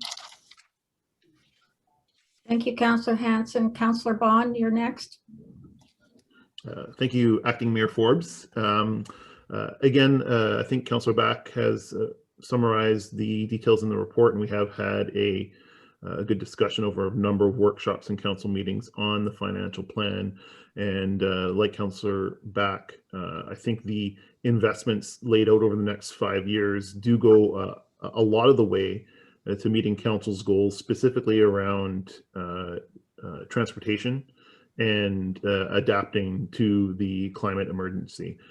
I think the long-term plan and the financial principles that the district has had for over a decade now of asset management and cost containment and keeping a very steady and predictable rate of increase has done us very well over this time frame, and it's a very predictable increase for our residents in meeting the services and the infrastructure requirements of our community. I think, and we've discussed this at workshops too, I think looking out again 5 or 10 years, especially in order to make the changes necessary to reduce or shift our mode shift in transportation to meet our climate targets, as well as a lot of the other things that we need to do based on the science and the evidence that's been presented on reducing emissions. That I don't know if that can be expected into the long-term future. So I know we're going to have continued discussions about that in the long-term financial plan, and so I think we may need to consider sometime in the near future some additional investment in order to make those changes that are going to be necessary to keep our community and our planet a healthy and a livable one. Thank you, Councillor Bond. Councillor Murray. Thank you. Certainly over the years, we've been well served by our finance staff. They're sharp guns downstairs. They know what they're talking about. They've put us in a place where we are sound. I guess, however, my challenge as we move forward is the continuing cost to live in our communities. And I'm not just talking about the district in North Vancouver, Metro Vancouver. We are one of the most expensive places in the world to live. You know, the amount of change and redevelopment and the population increase that's coming to our communities is significant, and the costs that we are spending are massive. The cumulative totals of the utility projects Metro Vancouver is looking at are beyond anything we've ever considered. The cost of that infrastructure is immense. We just have to look at the recent news in regards to our sewage treatment plant, which does sit within the boundaries of the District of North Vancouver, and the escalating costs, the doubling of Site C to $16 billion, and we are far from having it finished. Who knows what the end total will be. The costs of transportation, absolutely immense. And certainly the impacts that TransLink has had to deal with in regards to this pandemic. And then there's the cost of the pandemic. How is that paid back? What shoulders do those costs sit on as we move into the future? I've said this for years, that the redevelopment that we're considering brings with it immense amenities, childcare, new plazas, new rec facilities, new services that we can offer to the community that all become depreciating assets on our books that the future has to replace. Nothing is free. There is no free ride in any of this. It is costing us a fortune. And, you know, the density that the Lower Mainland has taken, certainly on the North Shore, it hasn't been, it's not helping us financially, it's costing us more. And now we have to also, on top of that, we have finally reckoned we are reckoning with climate change and the costs of what Mother Nature is dishing out to us. I think we need to be aware of the cumulative totals. We talk about providing more density, thinking that it's going to bring down the cost of housing. It is absolutely the polar opposite of that.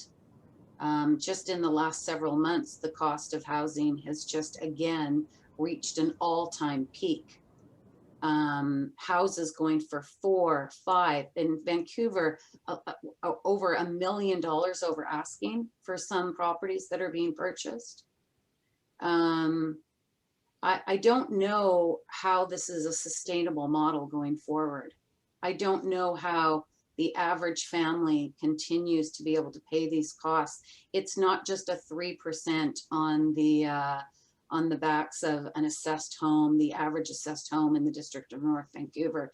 It is every other cost, including just the simple things like food. the cost of food. So, you know, I've said this over the years, and I'm going to continue to say it going forward, that we need to know what the total bill is, not just our part of it, because there's only one taxpayer. We're all in this together, and we better be making some very responsible, prudent decisions. We may think that what we're doing is going to solve all the problems, but we better be very clear about that, because we are going to create a level of unaffordability in this community where really only the wealthy will survive. The gap is not shrinking, council, it's getting wider. So we should know and understand very clearly what these costs are. And I know I've brought this up in the past, and you know, the costs of projects moving forward, we need to get on with it, but at what cost? At the cost of families being able to afford to live here. So I will reluctantly support this financial plan, but those questions are still very pertinent as we move forward, and the complexities of the budget are becoming more complex and high level. And to Mr. Daniluk and Mr. Wardell, there's got to be a better way to understand and explain these kinds of challenges to our community, so they really understand what they're getting themselves into. Thank you. Thank you, Councillor Murray. Next up, I have Councillor Curran. Thank you. I will also be supporting this. We have had an opportunity. I think fellow colleagues have done a good job of summarizing. I just wanted to draw everyone's attention to, speaking of the rethink, redesign, circular economy, there is some really great work happening at the municipal local government level in new ways of thinking. And it's certainly the natural asset initiative, and really valuing nature and understanding the value that it provides to our community in terms of both health and well-being, but also flood mitigation, and how we can use nature to advance some of the climate adaptation initiatives that we have, that I think in the long run will actually be the best economic choice that we can make for future generations, and even in the short term as well. So that piece, and then Councillor Bond was talking a little bit about how we achieve our targets through the lens of how the budget helps us achieve our targets. And I'm not sure that it does that yet, but when we advance something, it doesn't mean that it can't be amended at any time. So I think that's important. But generally, I think we need to be making decisions based on the carbon budget, which is something that staff is working on, which I'm very pleased to see moving forward. And yeah, so I think there are still a few minor outstanding questions that I have. I still think we can do a bit of a stronger job of making it really easy with pie charts and things for the community to really understand exactly where the tax dollars are being spent, and getting some more folks engaged in the budgeting process, I think would be something we can look to in the future. But thanks staff for all their work. Thank you, Councillor Curran. Councillor Forbes. Thank you, Your Worship. Thank you to Finance, to Mr. Wardell, and to Mr. Daniluk. Budgeting's not an easy task. So I appreciate all the work that you put into this in the presentations. Having said that, though, I won't be supporting this budget because I think that some of the priorities maybe could have been put off for another year. I would like to have seen us stay at 2%, and precisely because our finance department has done such a fantastic job in the last 10 years of keeping us relatively low, relatively balanced. I think we could afford to have stayed at 2% for one more year and then see where COVID has taken us. I personally haven't had a really good discussion with the rest of council about mid-COVID, post-COVID, what that's going to look like. So I'm not sure that some of the priorities that we're going ahead with weren't priorities that were are maybe still being discussed in terms of no COVID.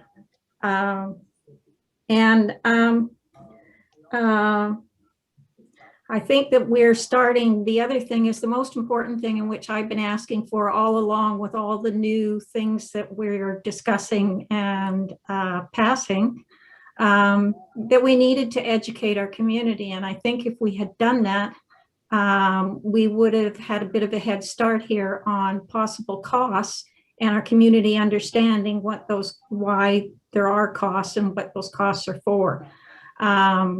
So I'm still an advocate for educating the community, preferably before something that's going to impact them cost-wise, not afterwards. So I'm still would really like to see us get a better handle on how we can have more workshops, have public information nights, have an open house at the hall where we talk about whatever the initiative is. I'm in favor of that kind of thing. It's not that I disagree with it necessarily with the particular priorities. I just think we could have maybe have waited one more year to allow businesses and to allow taxpayers who have maybe lost their job to get their feet under them again. The announcements today as far as businesses goes is really going to hurt. I mean, I can't remember Whistler ever being shut down. Like shut down. So I still think there's a lot happening from COVID, and I would like to have seen this held at 2%. The other thing is, I know that the community is feeling a little bit like we're starting to price things that were free to them before, and so that is not what we're trying to do, but it doesn't look that way to the community. So again, the education would help there. I just like to see the budget stay at 2% for one more year, and we could see what happens with COVID and give businesses and the community a chance to get on their feet more. That's my only concern. Thank you, Councillor Forbes. Mr. Wardell or Mr. Danila, can you give a sense of what the difference per household would be between a 2% and 3% increase? Yes, through your worship, I can address that. I believe it's in the range of $23 and a little bit on the average single family home. Yeah. It's still a modest amount, and but I mean, it's obviously also symbolic as well for people that know that this has been a very challenging year and don't want to see anything go up. And also, I think there are concerns about, you know, Mr. Teven, when he made his comments, he was recognizing that the revenue line is not necessarily directly related to the taxation line, because there's many ways that income comes into the district through rental fees and other sources. And so there's not always a direct relation. Sometimes it's from a byproduct of development. And so, you know, keeping something low here very symbolically while we have fees increasing, development cost charges increase, and now there's may give a false sense of the increases for the community. You know, I hear some of the concerns mentioned by council about cost of housing in the community. You know, I've been doing a lot of reading in the last week about you know, what's going on in the other major cities across the country and the impact to where they're at with housing costs. The you know, this narrative, I don't want to be unfair, but this narrative that there's just a shortage of housing is happening in every single market across the country, and it's showing up on the front page of almost every major paper in Ontario, almost every major paper here. I mean, some of our smaller communities in BC aren't experiencing growth, but almost every single major center across the country is claiming that they have an incredibly hot market, incredibly hot prices, and no availability of supply. And I think it has to draw you to a conclusion that it's not just about the growth in the population. I think a bigger factor is the decreasing numbers of people per unit that we've seen in the last 20 years in our community in particular, You know, Blue Ridge is an example. Jim, I grew up in Blue Ridge. Jim still lives in Blue Ridge there. Almost every single house had 5 or 6 occupants in it in the 1960s and 70s. And now they've got 2, 2.3, you know, and so yes, the growth has been one factor, but the other is that fewer people are living in the houses, and the square footage per person has actually gone up relative, because the number of people in the house has gone down. And so there's a lot of factors that affect it, and it's not just simply that we have a housing crisis that we have to address. We also have to look and make sure that the types of housing that we're building is actually the type of housing we need for the impacts that are happening in our community. Regarding the financial plan, I think I've strayed a little far away from the financial plan. I just want to get back to it and say, you know, I think it reflects the priorities that the council set in the meetings leading up to it. And so I will be supportive of the financial plan. Okay, next speaker I have is Councillor Forbes, the second time. Councillor Forbes? Oh, you're muted, Councillor Forbes. Sorry, the other thing I wanted to mention in there is what we don't control, which of course are the flow-through taxes for the school board, the TransLink, and for Metro. And I'm sorry to say that those bodies never reduce their tax rate. So, and most of the time it goes up. It's very rarely. So because of that, keeping that in mind, that, you know, actually our actual tax rate ends up being much higher than $71, because we're paying those flow-through taxes that we don't actually get either. So just the general public's going to have a much larger bill because of that. And I just was hoping that, and with all due respect, of course, to finance, my point of view is that we are the only body that could maybe give them a bit of a break for one more year. And that's what I was hoping for. So I respectfully won't vote for the budget. Okay. I see no further speakers at this time. So I'll call the question on the motion on the financial plan. All those in favor? Contrary minded? Motion carries with Councillor Forbes opposed. Okay, thank you, Council. The next item that we have up is we have a first reading for bylaws 8496 and 8497. This is the rezoning and housing agreement for a multifamily development at 405 to 485 Marie Place. I see Mr. Hartford, Mr. Milburn. Mr. Milburn, do you have any opening comments? Your worship, there is a public speaker. Oh, that's correct. Here, why don't we're going to go to the public speaker first, if that's all right, staff. I have Vicky Chu from Fairborn. Vicky Chu, can you hear me? Yes, I can, Mayor. Can you hear me? Yes, I can. Welcome. You have 3 minutes to address council. Thank you.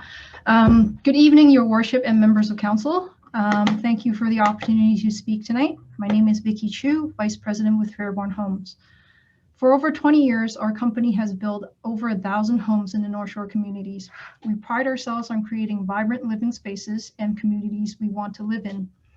We have worked with staff and the community to develop this proposal that meets key components of the Ling Creek Town Center plan, and we are pleased to present it for your consideration tonight. Through this project, we hope to contribute to the district's current housing by bringing accessible home ownership options to those looking to own and make North Vancouver their home. We have made a conscious effort to provide thoughtful amenities that promote healthy and sustainable lifestyles for the residents and the community. The project includes bike amenities and dedicated bike storage on each level of the building to promote active lifestyles and alternative transportation choices. To support sustainability initiatives, we are committed to Energy Step Code 3 with a low carbon energy system that would achieve an 80% reduction of greenhouse gas intensity compared to conventional buildings. EV charging for all resident parking spaces will also be provided to support green building initiatives. We are dedicating 20% of the site to see the expansion of Marie Place Park and new cycling infrastructure realized. These land dedications and a financial contribution of approximately $510,000 will be made to the district for the future construction of Murray Place and the Green Spine Linear Park. There are important features of the Ling Creek Town Center that will improve connectivity and access to green spaces for the public. Approximately $2.5 million of community amenity contributions would also be made by the project. Through discussions with staff, we understand these contributions may be directed towards affordable or special needs housing and the enhancement of other public facilities in the district. We have worked closely with staff to ensure the proposal before you this evening maximizes public benefit and is reflective of neighborhood feedback. A review for the interim design of Murray Place have been completed to address any potential concerns neighborhood residents may have regarding access and services. We believe the substantial public realm benefits included in this proposal will contribute to the betterment of the neighborhood and help create a walkable town center that can support the health and wellness of all district residents. On a final note, I would like to acknowledge that later, you will hear from my colleague about the Mountain Highway and Crown Street application, which is directly adjacent to this proposal. The timing of these two proposals present a unique opportunity for a comprehensive approach in implementing the town center plan. Between both projects, the town center will see a full spectrum of housing needed in the community, employment spaces, family-supported amenities like childcare, neighborhood-serving retail, and extensive public outdoor spaces. To see these two projects realized on a similar timeline not only means the community will get these benefits sooner, it would also allow for a consolidated approach that can minimize construction and traffic impacts for the community. Thank you for your time this evening, and myself and my colleague are available to answer any questions council may have. Thank you. Thank you, Vicky Chu. Mr. Milburn. Your Worship, I just wanted to introduce Mr. Hartford, Manager of Development Planning, who will provide a brief PowerPoint presentation, after which we'd be happy to answer questions from council. Thank you. Thank you. Welcome, Mr. Hartford. Thank you, Your Worship. Just to the clerk, I'm hoping that I can share a screen.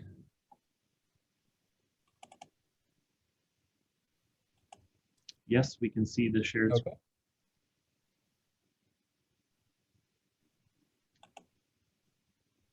Okay, I think we're ready to go.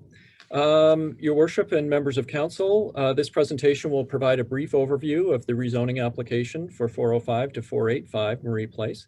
The applicant is proposing redevelopment of the site with two 6-story buildings with a total of 140 strata housing units. Implementation of the project requires a rezoning through bylaw 8496 and a housing agreement through bylaw 8497. In terms of the site details, the property is approximately 4,700 square meters in size. It's located in the Lynn Creek Town Center on the west side of Murray Place, north of Crown Street. The land assembly is comprised of 11 single-family lots and a 5-meter wide portion of the Murray Place road allowance. Surrounding land uses include single-family to the north, the east, and the south. All of these lands are dedicated or designated for future development under the OCP. The 7 lots to the west are owned by the same applicant and currently under application for a mixed-use commercial and residential development. And there is a newer strata building, 6-story strata building to the southwest. The site is designated in the official community plan as multifamily residential level 6 with a maximum floor space ratio of 2.5. Zoning for the site is currently single-family residential RS5. It's proposed to be changed to a new CD zone to accommodate the development at proposed density of 2.5 floor space ratio.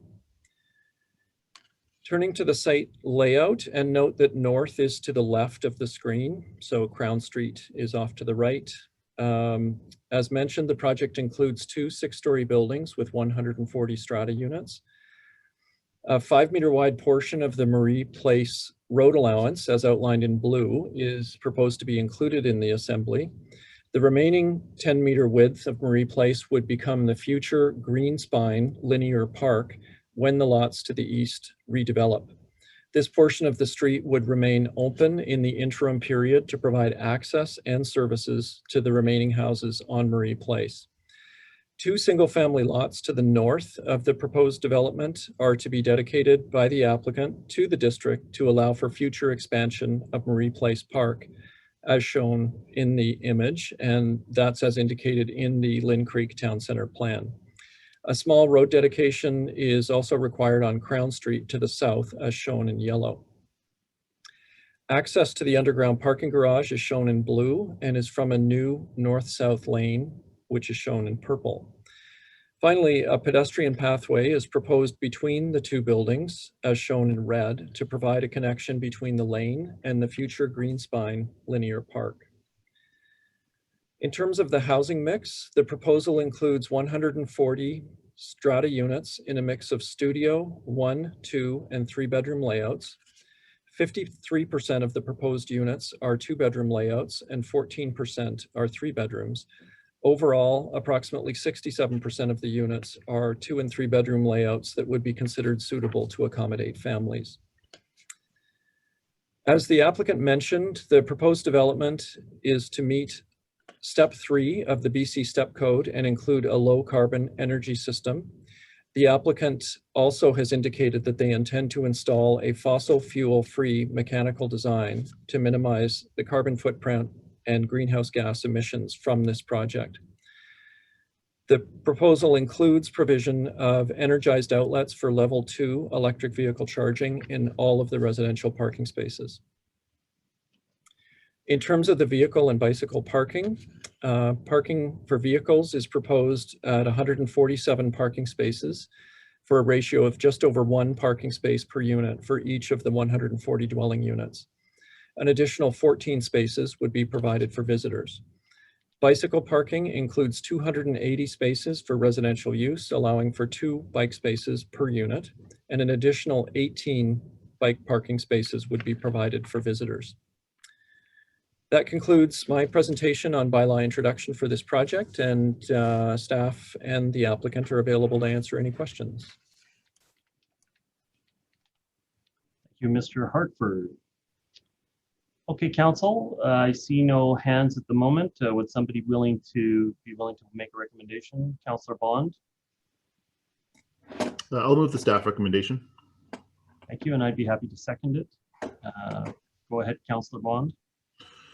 Thanks, Mayor Little. This is an opportunity for first reading, which is to put this project and its merits to the community to receive feedback from members of the public. So I'm supportive of that. As mentioned in the presentation, it is one of the components of our official community plan, especially in this town center, which is growing, but as we heard from members of the public at the beginning of the meeting, hasn't kind of reached that critical mass yet to provide the amenities and the services that were promised during the official community plan and during our planning process. So I think that that this project definitely has merit to go to the public for discussion and for review.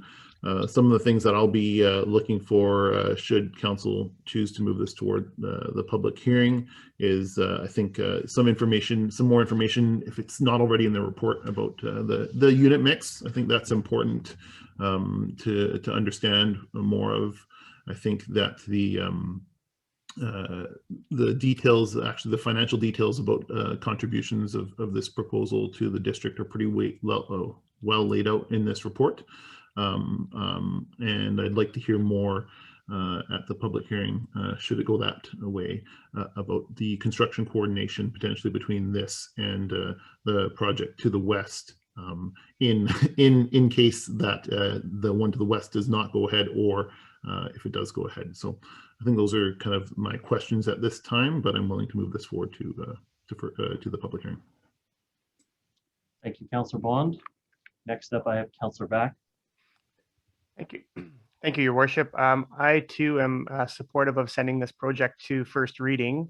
Councillor Bond has made a couple of the points that I was to make as well, in that these are all strata units, but I think they do fulfill a need in our community in terms of providing that diversity of housing that will allow people to get into the market or stay here on the North Shore.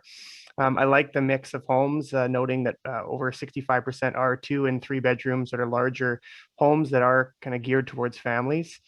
Also noted that all of the homes meet the district's accessible design policy and that 100% of them will be, at least the basic accessible design criteria will be met. I really like the aspects of the park, both the park creation there with the expanded park at the end of Marie Place, as well as the public access that this will create to that future green spine, which I think is going to be such an important part of the Lynn Creek area when it's all built out. Also, has been highlighted a couple of times and by Mr. Rathje during public input, the bicycle storage facilities on each floor of each building, I think, will be a real asset for people to be able to bring their bike right up to their flooring and close to their home. I think will be great, and something that we haven't really seen in other projects. And I think, as was highlighted by the speaker from Fairborn Homes tonight, I think it does represent an opportunity, even though it may not have been planned, that we're looking at these two projects, these two properties that are side by side on the same night. I think it does potentially represent an opportunity by looking at them together, because together they make up a really big piece of the Lynn Creek area. And I'm like Councillor Bont, interested to hear more about how the construction would potentially be coordinated should the other project go through as well. But I think this is a really good start, and I think this project has a lot of merit. So I am excited to potentially send it to first reading and really hear from the community in a formal way. Thank you. Thank you, Councillor Back. Next up, I have Councillor Murray. Thank you, Mayor Little. Well, I ran on in the last election on the basis that we had built quite enough strata, and certainly we had built enough 1-bedroom and 2-bedroom strata, which we again seem to be promoting in the municipality. The speakers talked about a diversity in housing, and I see very little diversity in housing in the Lower Lynn Town Center. Very little social housing, although this council has certainly done a lot more than the previous council. There is little to the imagination in regards to design of the buildings that we see brought forward. And the mix and size of units to suggest that these are suitable to families, given what we've just been through in regards to a pandemic.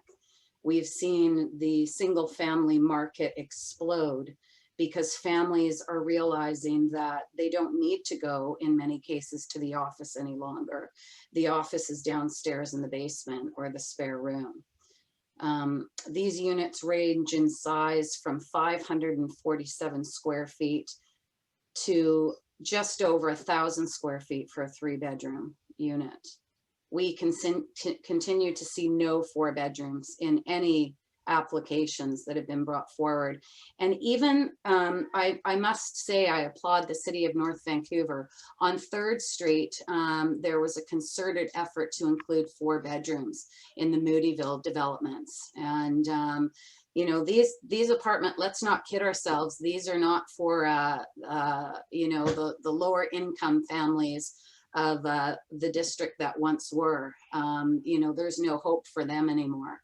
The range of prices on MLS right now on the Lower Lynn go from $608,000 for a 1-bedroom apartment up to over $2 million for a 3-bedroom on the Hunter Street development across the street. I mean, these valuations, these costs are outrageous. The idea that we will build more density and the price will come down is a lie. It will not come down. The prices will never come down because we have 3 ski hills 20 minutes from your back door. We have parks and rivers. We have golf courses. We have recreation centers everywhere.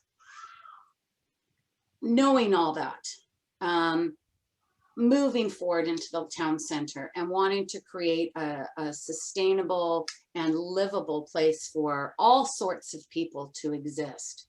Do we seriously want to continue promoting 1 and 2 bedroom units. Even our own housing committee is pleading with us to push back and look at 3 and 4 bedrooms. And I see nothing. 19 3 bedrooms of 1,000 square feet. Like, have we not learned anything over the years with what has already been approved? Hundreds and hundreds, thousands one bedrooms because they're easy to market, they're easy to go to market, they're easy to flip.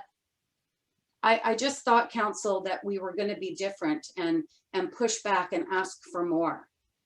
And I just see, you know, I thought we started off really strong, and now we're just digressing back to any application that's brought forward. We go, okay, this looks good. Do you even know the mix and the size of these units? How a family of 4 could grow into, especially if people are at home working? The market is bleak in regards to places for families, absolutely bleak. And the vast majorities of these units, if my calculations are correct, 2 bedrooms are probably somewhere around 780 square feet. I don't know how you accommodate a family in an office in that. We have to become realistic if we're truly trying to attract families to our community and make these areas vibrant, because I just see the same old, same old. So I ran on affordable housing, maintaining the existing housing in our community. And I was expecting more than this, but this is the same kind of application I saw from the last council. So I won't be supporting it going to hearing. Thank you, Councillor Murray. Councillor Hanson. Thank you, Your Worship. I also will not be supporting this bylaw being given first reading, and for reasons that are similar to those articulated by Councillor Murray. Specifically in the 2018 election, I told voters that I would vote in favor of projects and redevelopments that involved affordable housing, social housing, and rental. And I told the voters that I would not vote in support of further development of strata housing, just more expensive condos. And as Councillor Murray points out, in this case, small expensive condos, but expensive condos in any form. I wouldn't be supporting such development until the infrastructure caught up, a broad theme, and also until a housing mix had been achieved, which afforded a better balance of affordability, more rental, more affordable, more social, so that we'd have a more complete community. And from my point of view, that position was broadly supported by the community in the 2018 local government election. And I am proud that I have kept my promises to those who have voted for me. I have stood by my commitment, and I have voted for redevelopments that involve rental, affordable, supportive, and have not voted for these large-scale strata market housing units, of which, as Councillor Murray points out, we have so much in our community and have approved so much and have so much pending, even without further approvals. This proposal calls for 140 condos, 140 strata units in 2 6-story buildings. It calls for 280 parking stalls in this location, which on the one hand is relatively well served by transit, and in the other hand is one of the most congested areas of our community. Let me be clear, if this were rental, supportive, or affordable, my vote would be different. But as this is just more ownership strata and not consistent with what I believe the community called for in the 2018 local government election, it will not have my support going to first reading. Thank you, Councillor Hanson. Councillor Curran. Thank you, Mayor Little. So I will support this going to first reading, and I'll explain why I got to that thought. I think that politics is a terrible place for critical thought. But I do want to say that some of my thinking and understanding, and also who has reached out to me in the community, has evolved my thinking surrounding specifically this type of project. And I did meet with the developer, and I posed a challenge about this community in general. I think it's important, as we started our conversation today talking about old growth forests and how we live in a forest, is how do we get as close back to nature as we can in all of our communities? Because I do see this area hopefully being really inspired and rooted in nature. And so I posed a challenge: what does good look like? And living buildings are regenerative buildings that connect occupants to light, air, food, nature, and community. He thought that we're not there yet, but I think that there are a lot of pieces that get us closer to that. Buildings that can operate without the use of fossil fuels, buildings in a walkable community. But the reason that I'm supporting this more than anything is that it completes the park. And I think the community wants that park so desperately and needs that space. And it also has a $2.5 million CAC that we can use for more social and supportive housing, because we do get pushback in the community about being fiscally responsible. And this is one way, and I didn't understand that in the beginning, how all of these systems work. So I kind of look at this as part of a bigger system. I have challenged the developer. I think the point about the bedroom mix is important. I don't know how much. I would like to hear maybe a comment about that, because we do want families, but also seniors and other folks and singles to be able to live in the community in a walkable, complete community. So I have challenged for the embodied carbon to look at the life cycle carbon analysis. I think that's something we need to do with every building moving forward. I've challenged to look at solar, to look at what is happening on the roof across the way at Oxford in terms of a community garden on top, really maximizing the space for residents to connect to each other and to the community. But I think that the amenities in that community are what people are reaching out to me and saying they want. People who live in that community want a complete community. So I did consider that through a different lens.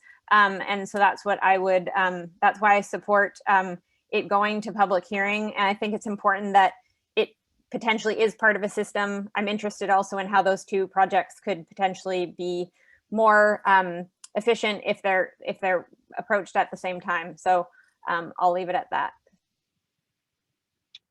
Thank you, Councillor Curran. My own comments are pretty similar, actually. I think that there's a lot of good proposed with this project. I think the park is an important deliverable for the broader community. It was what the district set out as a priority for delivering, sort of in an aggregate fashion throughout the whole community, both the green spine coming up and also the park at Marie Place. I think those are incredibly important deliverables, and also it does have a significant CAC contribution to it. Obviously, we want to get a mix of housing provided. I think that the council has been doing a very good job of producing a lot of different housing ownership models, and a mixture of affordable and a mixture of partnered affordable. I just think that the park is critically important for the community, and I don't, and also the total contribution of CACs, including the land transfer, is very generous on a project like this, and I think it makes it worthwhile for the community to consider. So I will be supporting this project going through the first reading. Councillor Bond.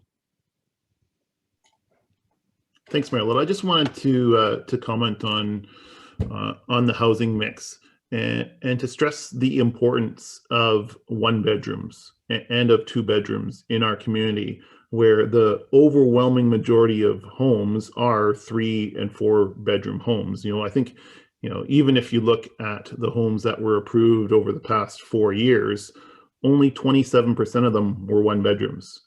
Almost 70% of the homes, the apartments and the townhomes that have been approved over the past 5 or 10 years are 2 or 3 or more bedrooms. So saying that we've somehow approved overwhelmingly a number of 1-bedroom homes is completely false. And going back to something you said earlier in the meeting, Mayor Little, and I'd like to add on that, is the demographics of our community are changing. Households are getting smaller, and when almost all of our homes are for large households, the need for smaller homes, for smaller households, whether that's for seniors or people living alone, or people living as couples and choosing not to have children, the need for this is really important. So I don't want the narrative of every home that we have to build must be for families and to be 3 bedrooms to put those people in our community that are a growing part of our community, that are going to be living alone or living with smaller households, to take away from their needs. And so it's important, I think that looking forward in our plans, looking at this proposal in particular, it's important to stress that need of smaller homes for smaller households, which we're having more of. Thank you, Councillor Miri. Yeah, the vast majority of units that have been approved in the town centers, Lower Cap, Lower Lynn, and Lynn Valley, have been a vast majority of 1 and 2 bedrooms. That's just a fact. We, decades ago, there were townhouses being built. We've got some townhouses in Maplewood, but again, 2 and 3 bedrooms, and they're smaller. I don't believe we have mixes of any 4 bedrooms in the district. I would be challenged to recollect any new development that has been approved by the previous council, and not this council, but the previous 2 councils. And Mayor Little, maybe you can go back in your filing system, but I don't think there's any 4 bedrooms that have been approved. And again, I point out that, the city of North Vancouver has approved 4 bedrooms for families in the Moodyville development, as an example. So it's something not, it's certainly something that we're not looking to diversify. As far as the single family goes and the redevelopment of single family, I brought forward for years and years the challenge with the discount of the basements and these large homes that are replacing the bungalows of the 1950s, or the 2 stories of the 1950s, with massive homes, and they're allowed because we discount the basement. We don't count that as the overall square footage. So the contractors and the developers are maxing out, and that's why you're seeing that realization in those communities. And there's been no interest in council to look at that. We've brought it up in the single family regulations, and it was not something that the majority of council wanted to touch, which is unfortunate, because you could get less of an impact, certainly with the water table and the flora and fauna in these single family neighborhoods. But it's interesting that, the single family market is certainly taking off right now, and no one can argue that, because people want more space. And so my point with opposing the mix as laid out in this development is not about the completion of the town centers. It's just that if we're going to talk about diversity, and if we're going to talk about a range of housing styles and a range of housing unit mix, then let's actually do that and increase the number of 3 bedrooms and add some 4 bedrooms in there. I don't understand why that is such a challenge. With these applications, all we have to do is direct staff to go back to the developers and go, you know what, council would like to see diversity, sketch that in. But we don't. We just take whatever is presented and say, right on, it's working for us. It's really not. There's no diversity in these areas. They're all the same. Thank you, Councillor Miri. I believe Councillor Forbes.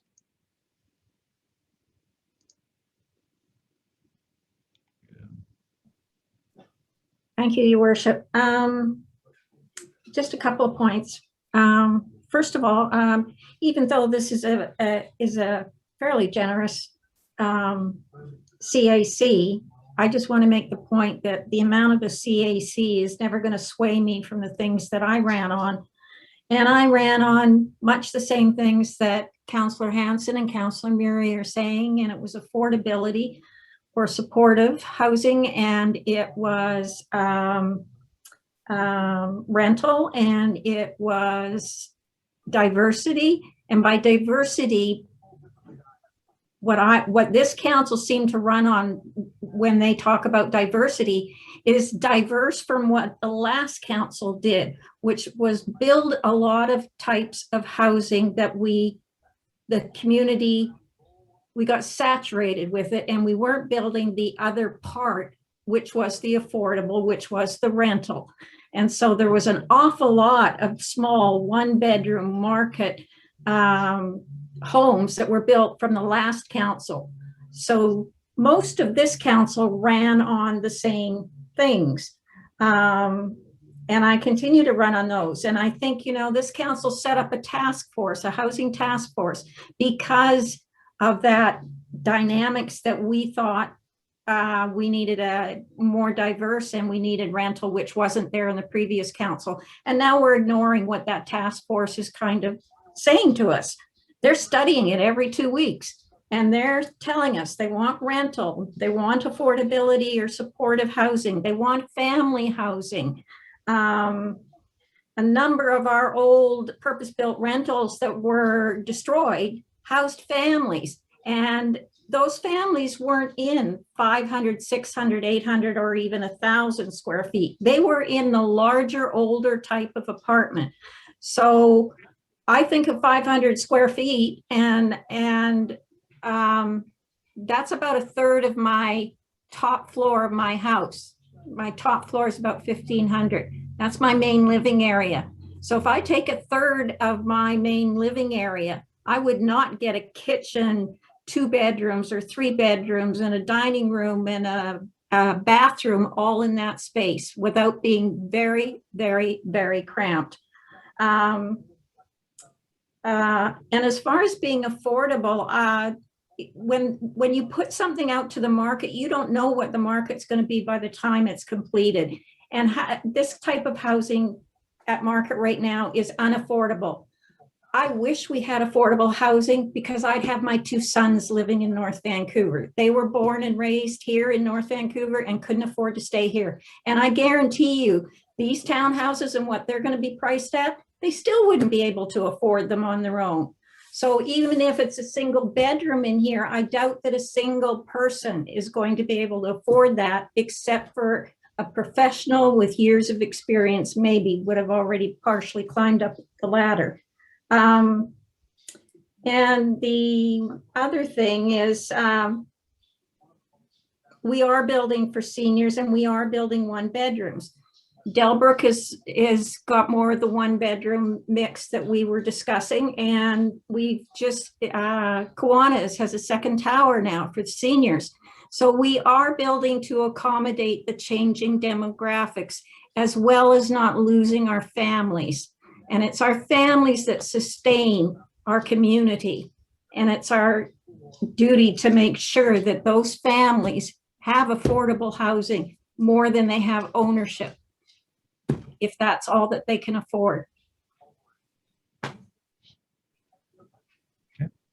Thank you, Councillor Forbes. I see no further speakers on the matter. I'm going to call the question on the motion. All those in favor? Contrary minded? Motion carries with Councillors Forbes, Hanson, and Murray opposed. Mr. Clerk, can you advise on when you're likely to have a public hearing for this matter? Your Worship, no, we do not have a date yet set, and we'll need to discuss that with the planning staff. Thank you. And sorry, Council, my fatigue is catching up with me. I haven't really slept in the last couple of days due to the incidents and getting up early, so I'm kind of hitting the wall here. I want to get through 8.6, and then I'm wondering if I can yield the chair to Councillor Forbes for the remainder of the meeting, if that's possible.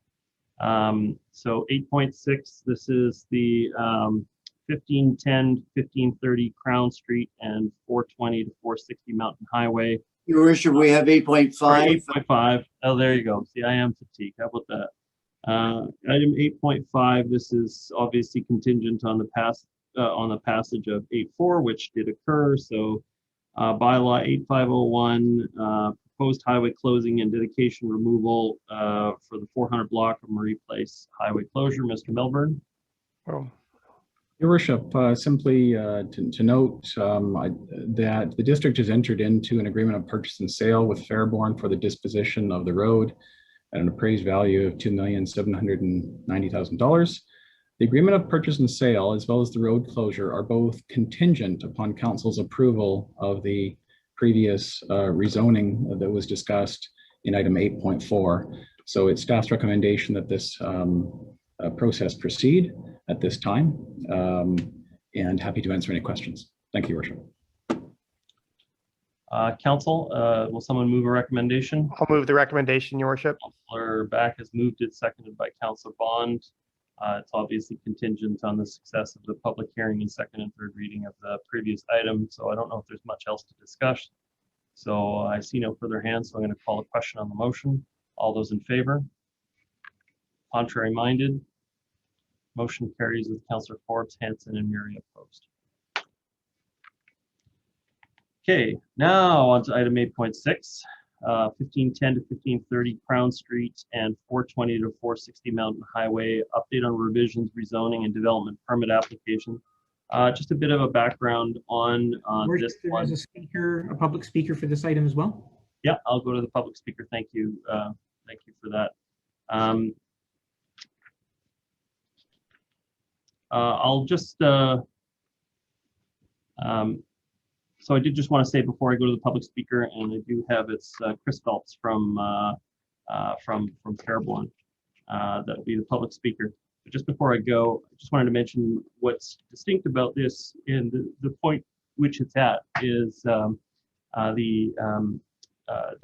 previous item was at first reading, moving to public hearing in second and third, and this one is kind of in between an early input opportunity and first. And so council had an opportunity to discuss this initial early proposal at council, and council made quite a number of recommendations for changes to the proposal.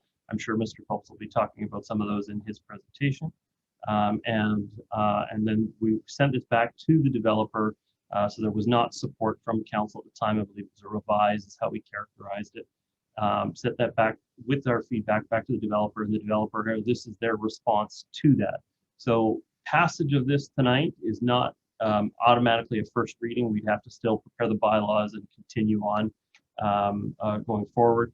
But this is intended to recognize and cover some of the territory that the council covered as far as deficiencies in our view of the project, and so it's been revised accordingly, and this is our next view of the matter. So at this time, I'm going to check and see if Christopher Phelps is, can you hear me? You are muted. Can you hear me? There you go. Your Worship, I'm here. Yes, now I can hear you. You have 3 minutes to address council. Thank you. Well, good evening, Your Worship and members of council. Thank you for the opportunity to speak to you tonight. My name is Chris Phelps. I'm the president of Fairborn Homes. You know, today we're all very much thinking of the victims' families, first responders, and everyone in our community that's all hurting together. And, you know, as you've heard from my colleague earlier, Fairborn's got a long history of building homes and contributing to the North Shore. You know, we take pride in creating places that will be enjoyed by those that live and work here. With this proposal, we're looking to create the heart of Lynn Creek and deliver on many of the objectives set out in the Lynn Creek Town Center plan. The application provides a diverse mix of housing and tenure, including over 50% rental housing, both market and below market. It also includes space for a grocery store, neighborhood retail, and childcare for over 100 children. Creation of a new public plaza and a pedestrian muse pathway that will connect the new community center to Marie Place Park and the Green Spine, and land dedication to create a new north-south lane connecting Crown Street to Hunter Street are all public benefits of the plan. I'd like to acknowledge the feedback council shared with us in November and highlight how we listened and how we responded with changes. Three large concerns expressed were tower height, the need for an increased focus on rental housing, and a parking strategy that promoted more sustainable transportation alternatives. We've reduced the tower height by 5 stories from 29 to 24 and increased the number of rental homes in the mid-rise buildings. These changes added 57 more rental homes for a total of 207 rental homes. Also, we've advanced our discussions with a local housing provider to ensure the 45 below market homes will support children, youth, adults, and families in the local community. We've also reduced the amount of parking and are working with a car share provider. With 2 bicycle spaces for every home, new bike and bus bay infrastructure, and proximity to frequent transit routes, we're confident the project will encourage residents to consider alternative means of transportation. The project will offer a fossil fuel-free mechanical system for all residential homes that will achieve a reduction of 80% greenhouse gas intensity beyond code. To further support sustainability, we've committed to the implementation of green roofs on all of the buildings. We believe the refinements made to the plan at the direction of council and with considerable effort from staff have helped create a comprehensive project that meets the objectives of the OCP and will serve the needs of the community. The construction phasing plan provides the elements of the project with the greatest public benefit, that is the market and non-market rental housing, the childcare, and the commercial space to all be constructed first. We look forward to continuing to work with council and staff moving forward on this application. Thank you. Thank you for your comments, Chris. So members of council, sorry, I guess I'm going to go to Mr. Milburn first. Thank you, Worship. I just wanted to introduce Mr. Hartford, who has a brief PowerPoint presentation, after which staff would be happy to answer questions. Thank you. Thank you. Mr. Hartford, welcome. Thank you, Your Worship. And I'll share my screen and hope I can get PowerPoint working again.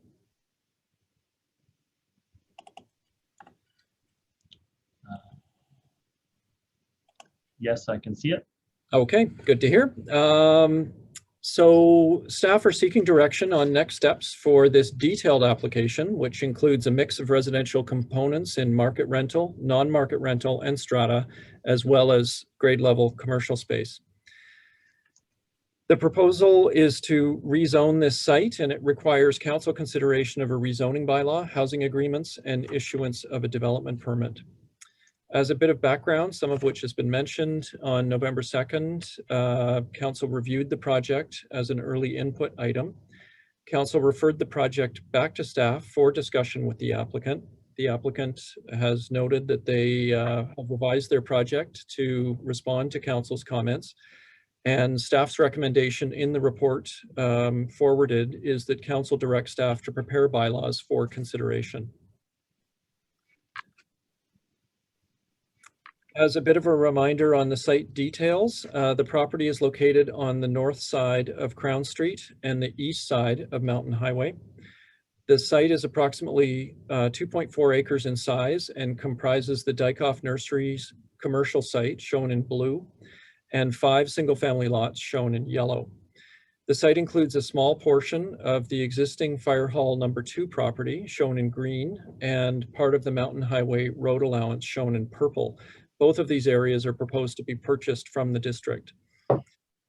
The OCP designates this site as commercial residential mixed use level 3, which envisions a mix of commercial and residential development at a density of up to 3.5 floor space ratio. Zoning for the site is currently a mix of single family RS4 and commercial C7, and would need to be updated to a new CD zone to reflect the proposed density of 3.5 FSR. The Lynn Creek implementation plan shows the general concept for this block, with the subject site outlined in orange. The plan envisions a new north-south lane at the east side of the site, the town center plaza, shown in purple, and a connection from the plaza to Marie Place Park to the east, shown in green. The site layout has not changed significantly since council reviewed the project in November of 2020. Note that north is at the left side of this image, with Mountain Highway at the bottom of the screen. The project includes ground level commercial space fronting on Mountain Highway as outlined in blue. Atop this podium are two mid-rise buildings, a market rental building outlined in purple and a mixed market and non-market rental building outlined in dark green. At the south end of the site is a high-rise strata residential building extending along Crown Street. At the rear of the property is the new lane to connect Crown Street to the south and Hunter Street to the north.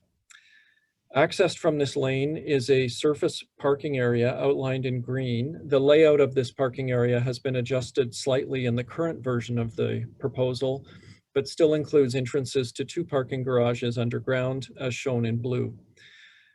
The Town Center Plaza is at the north end of the site and a smaller plaza fronting Mountain Highway further south. Residential lobby areas are shown for the market rental, non-market rental, and strata portions of the project. I'll run through the project revisions, some of which have been mentioned by the applicant representative. The first revision topic is to change the housing mix in the project.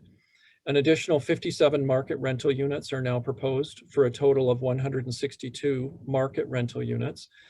The proposed number of non-market rental units remains unchanged at 45, and the proposed rents for these non-market units are in a range depending on unit type, but either match the Metro Vancouver median rents for all apartments in the region or up to approximately 9% below the Metro Vancouver median. A total of 207 rental units are proposed in a mix of market and non-market rents. And showing this information in a table might be a little easier to understand. So currently the project has a total of 404 units. We can see the increase in the market rental units to 162. The previously proposed non-market rental units at 45. And with a total of 207 rental units in the project, this constitutes just over 51% of the total housing units, with strata units making up the remainder. In terms of the adjustments to the building heights, I do want to mention that there was an error in the staff report to council. The high-rise component of the project is proposed to decrease in height from 29 stories to 24 stories. The council report incorrectly mentioned that the revised height would be 25 stories. The middle mid-rise building is proposed as a mix of market and non-market rental, and that's been increased in height from 5 stories to 8 stories. The northerly mid-rise building is proposed as market rental, and that is increased in height from 5 stories to 7 stories. For reference, the commercial space is shown in blue in this view. The approach to the ground floor of the project and the commercial spaces has not changed significantly. The layout includes a larger commercial space designed to accommodate a local grocery store, a large childcare space with an associated outdoor play area, and a range of smaller commercial spaces that could be considered for independent retailers. The amenity space for residents has been relocated to the northeast portion of the site to take advantage of the future pedestrian connection to Marie Place Park. Some of the ground plane revisions include an increase in the setback of the building at the north portion of the building. The setback in this area increased from a minimum of approximately 11 feet to just over 27 feet. This change in setback helps to provide an improved pedestrian connection from Mountain Highway to Marie Place Park. It reduces shadowing on the future public open space and also helps to reduce the amount of land that would be needed for plaza space from the district land to the north of this site. As was mentioned by the applicant, the proponent has taken into account the phasing of the project, and that's to try to assist in early delivery of the project elements with the greatest public benefit. So phase 1, as shown in the green outline, includes the commercial space with the childcare, market rental housing, and non-market rental housing. Phase 2, in the blue outline, includes the strata condominium high-rise building. Turning to the energy performance of the project and ways to reduce environmental impacts, as revised, the project would meet Step 3 of the BC Step Code and include a low-carbon energy system for all of the residential components of the project. The applicant is proposing a fossil fuel-free mechanical design for these components of the project. The commercial component of the project would comply with Step 3 of the BC Step Code in accordance with the district's recent updates to the construction bylaw. To assist in current and future needs for electric vehicle charging, the revised proposal includes provision of energized outlets for level 2 charging in all residential parking spaces. To assist in concerns with the use of concrete in the project as a construction material, the applicant has committed to using fly ash concrete, which avoids the use of some of the more carbon intensive components of a typical concrete mix. And since the report to council was prepared, the applicant has explored some additional options for improving environmental performance. And with the switch from wood frame construction to concrete construction for the 2 mid-rise buildings, the applicant has committed to the use of green roofs for all 3 of the building components in the project.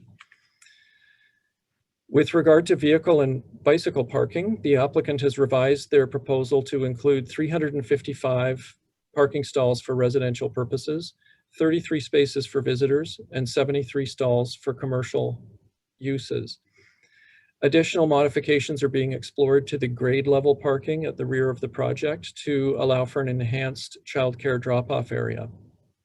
Bicycle parking proposed includes a total of 808 spaces for 2 bicycle parking spaces for each residential unit, and an additional 30 bicycle parking spaces for commercial and visitors. A summary of the parking changes is shown in this table, and overall you can see that for the previous project as proposed, there were 473 parking spaces for 372 dwelling units. The current proposal is for 461 parking spaces for the slightly increased dwelling unit count of 404 dwellings. That concludes my presentation on the updates, and staff and the applicant team are available for any questions. Thank you, Mr. Hartford. Council, I'm looking for someone to make a motion. Okay, Councillor Hansen, you're the first up. Councillor, do you have a motion? Your Worship, I should probably speak later. I'm not in support of this, so I'll let somebody who perhaps is to make a motion. Okay, it's your choice. Would somebody else like to make a motion? Okay, no motion, and the item doesn't go very far. Okay. I'll make a motion that the proposal not be supported by council. The appropriate way to word that at this point, Mr. Clerk, is it just simply that no further action be taken? Is that a fair way to address a matter at this stage? Mr. Clerk? Yeah, sorry, Your Worship. Either works. Councillor Hansen's proposed motion is clear, as is take no further action. I second that. The choice is yours. Councillor Hansen's wording is fine. Let's just be clear. Councillor Hansen, what was your wording? Just not supported. That the proposal will define the proposal, not be supported by council. Okay, thank you very much. And that's been seconded by Councillor Murray. Is that correct? Okay, Councillor Hansen, your comments? Yeah, thank you very much, Your Worship. As I indicated, I will not be giving my support to this proposed development at this time. And I emphasize the word "at this time." There may be a time and place when we can consider a 25-story tower with all these units and parking spaces, or perhaps a modified version that directs people towards let us say, the SkyTrain, which will come at some point in time right past that location, perhaps. But if we're talking about today, and if we're talking about what occurred in the 2018 local government election, the promises made and the preference that was clearly, in my view, stated by the voters of the district to slow the pace of development and allow infrastructure in this location, particularly transportation infrastructure, to catch up. This proposal is simply not consistent, in my view, with the sentiment of the voters in the 2018 election as expressed in their vote. This proposal calls for 197 strata units, and I acknowledge that that's against 404 total units. So there is a slight balance now in favor of rental. But that's an awful lot of units. It's in 3 buildings, the tallest of which is 25 stories, 461 parking stalls, and this in one of the most congested areas of the district. I mean, one of the things that I hear is people say, look, as a matter of common sense, you can't just keep building these towers and packing people in and packing in the cars if you don't have a transportation plan, if you don't have a plan to increase and improve transportation infrastructure. And I think that improvement in transportation infrastructure is possible, but it's not here now. At the moment, we're in the middle of an upgrade to the accesses to the Iron Workers Memorial Bridge with somewhat of an uncertain outcome. And certainly there's not going to be any more capacity on the bridge.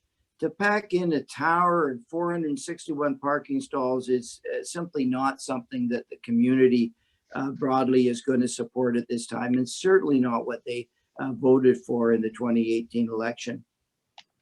If this were entirely rental and was going to provide very significant housing affordability and a rebalancing of our housing market, well, perhaps we'd have to look at it differently. But here it is very substantially market strata. And while I appreciate the need for the rental, some of which would be affordable rental that would be included in this project, on balance, this is not a project which I can support given my platform and my mandate, and specifically given my mandate that I wasn't going to approve more strata and that I was going to slow the pace of development. This is a massive development and very much consistent with the last council of just build, build, build. No matter what's going on the roadways, no matter what's going on in the community, just build, build, build. And that's just not something that the community supports, in my most respectful view. So I'd have to consider at what point there was enough rental for me to be enticed into the project on an affordability basis and on a housing basis. But as it stands, too high, too many parking spaces, too much height, and just too much development in this location at this time. And I don't need to repeat, but there's already been a lot of approvals in process. There's a lot going on. There will be a lot going on. And this just isn't what the community calls for at this time. Thank you, Councillor Hansen. Next speaker I have is Councillor Curran. Oh, actually, sorry, sorry. Who was the seconder on the motion? I seconded it. Councillor Muir, you're the next speaker. Thank you, Mayor Little. I concur with Councillor Hansen's comments. You know, we have yet to see build out of existing projects that started over 10 years ago. Sealand is zoned, and a third tower, excuse me, a third tower could begin at any time, and there would be nothing that we could, the zoning has already been approved, the tower could go ahead, and that's a multi-year project. Hunter Street has yet to complete. the infrastructure around the overcapacity. The second narrowest bridge is overcapacity. That's a fact. It is returned to the numbers prior to the pandemic. Engineering has confirmed that it is overcapacity, and we have no idea when rapid transit north-south will be brought forward, through TransLink. The continuation of significant density in the city of North Vancouver, and they have services. They have been building out the city for many, many years, and all of that impacts those two bridgeheads.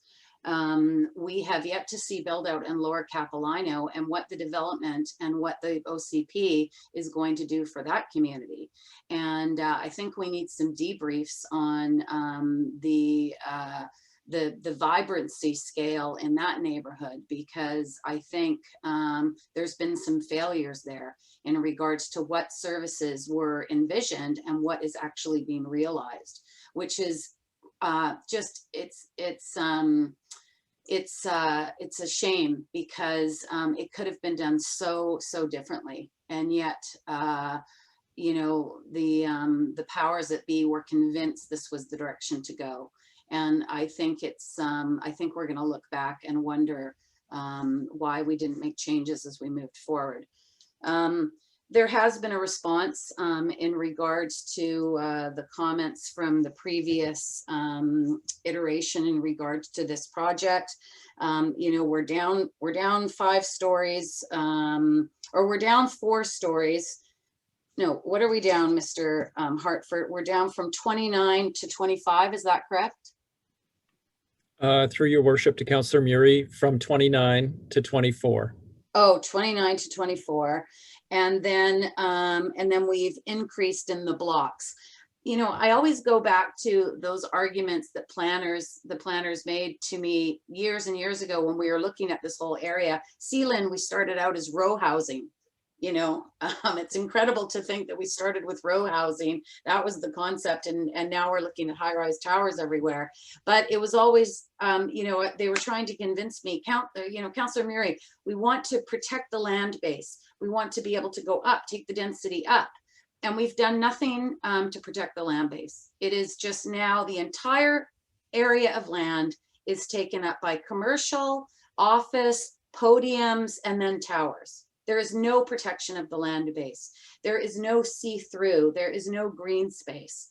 Councillor Curran, you talk about the forests and you talk about protecting parks. Did you know that the amount of parkland that was returned, 10 years ago through our DCCs was actually omitted from the previous councils, the previous 2 councils, because they felt that the outback and the forested character of the North Shore was going to suffice.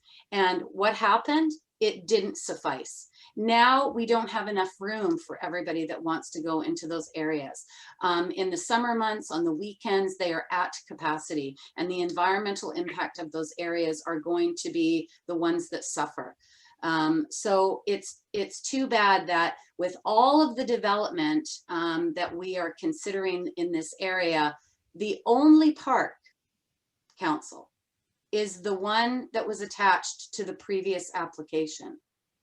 Lynn already existed, but other than the green spine and that little park on Marie Place, that is the only green space that is being added to Lower Lynn. New green space in all of these developments, nothing. And that is creating a sustainable community? I think not. So, we have a long ways to go in absorbing the density that has already been approved, and not just within our own municipality, but certainly the municipalities, our neighboring municipalities. We're having residents in the city of North Van ask if they can buy parking passes because everybody uses these, our parks and our green space, and that's wonderful, but there's a cost to it. And we have to make sure that we can afford the cost of maintaining these vast areas. We're the one with all the land on the North Shore, the vast majority of accessible land, and we need to understand the cost to maintain it.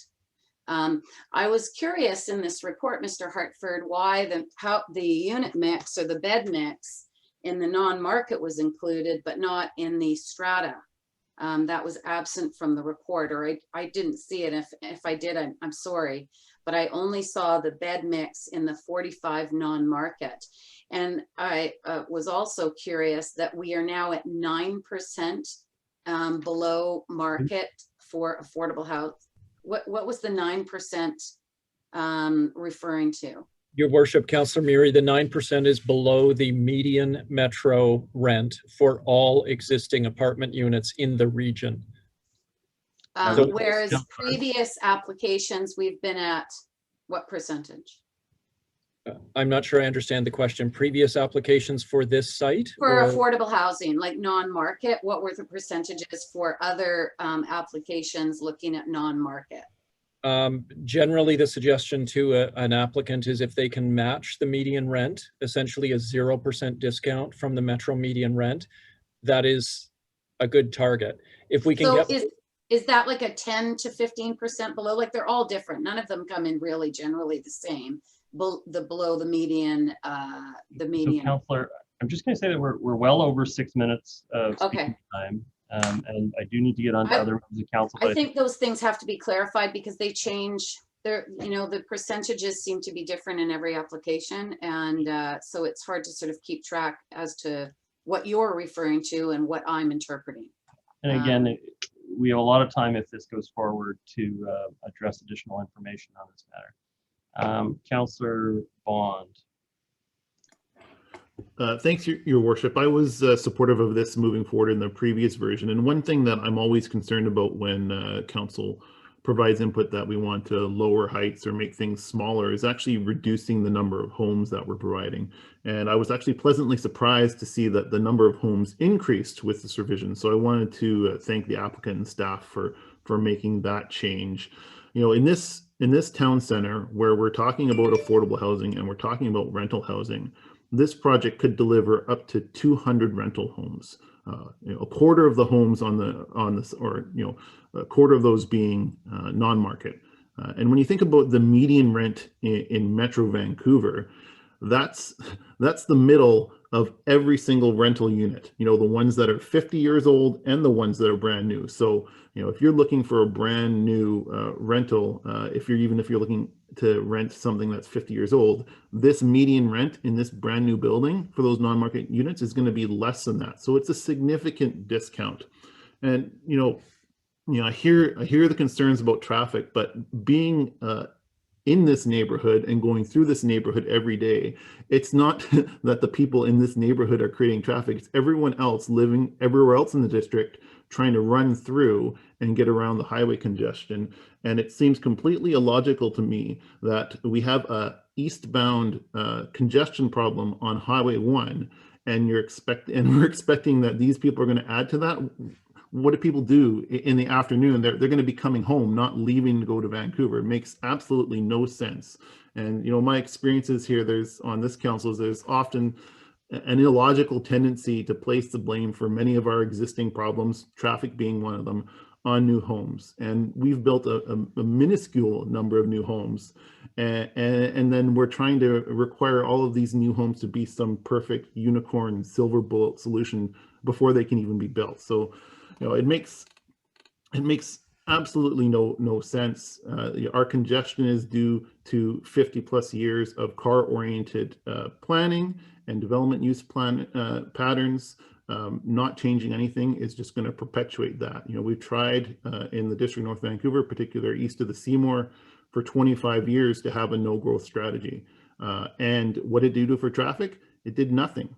It did nothing. And so continuing that, it kind of lends to that phrase of continuing to do the same thing over and over again is the definition, and expecting different results is the definition of insanity. And we are trying to be a welcoming community.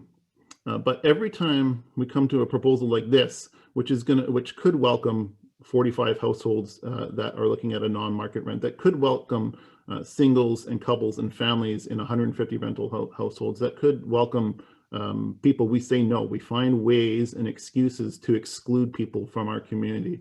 I am so excited living in this neighborhood, seeing the new homes and the new households that are going to be here as part of the Sealand project, as part of the Hunter Street project, the new community center, the new park.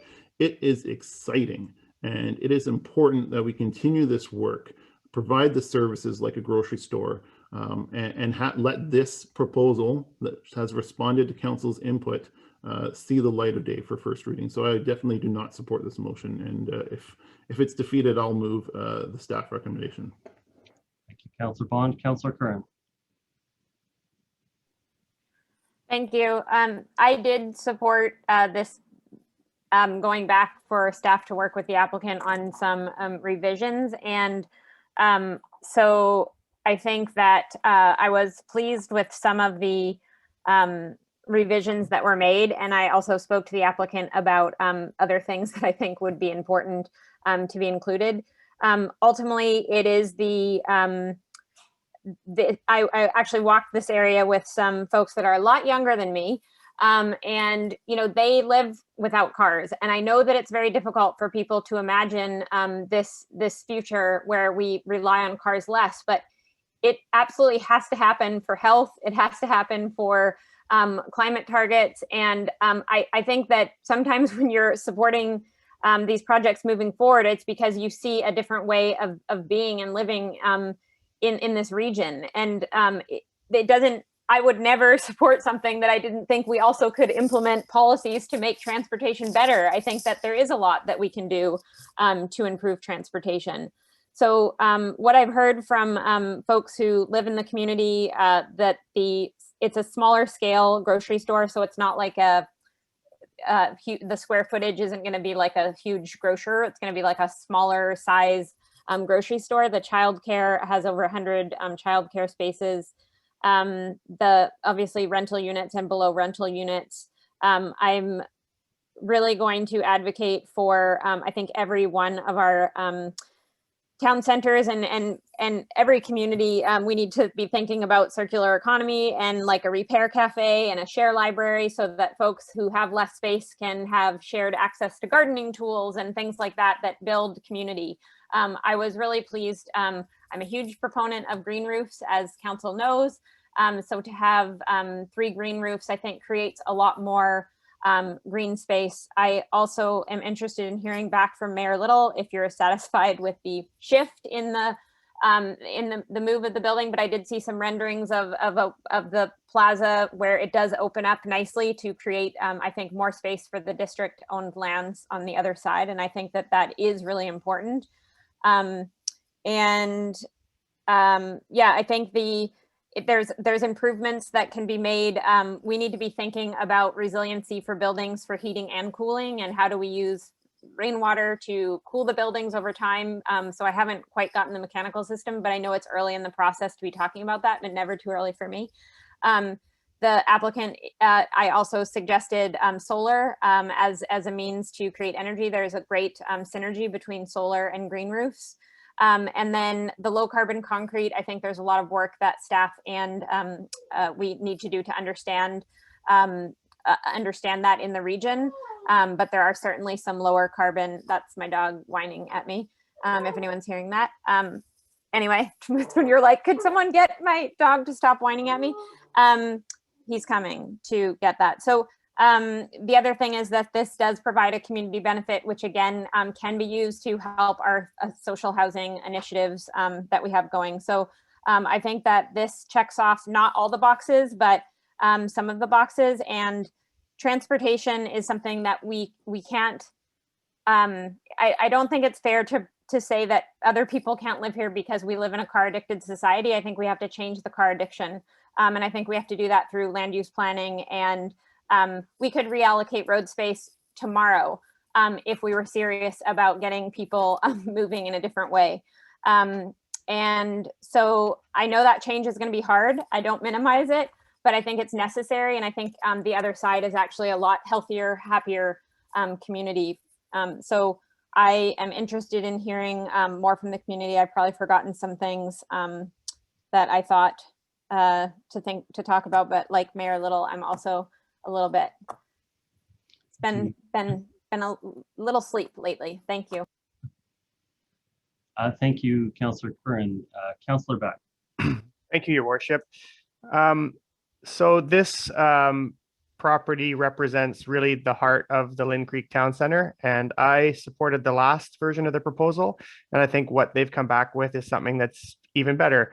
But I think for me, it's all about the benefits that the amenities here are going to provide our community in a location that's right across from our new community center. We're going to have a grocery store that I've talked to so many people in that area who are really looking forward to having. And for me, the childcare spaces, and over 100 childcare spaces in an area where we need them the most, is a huge benefit to our community.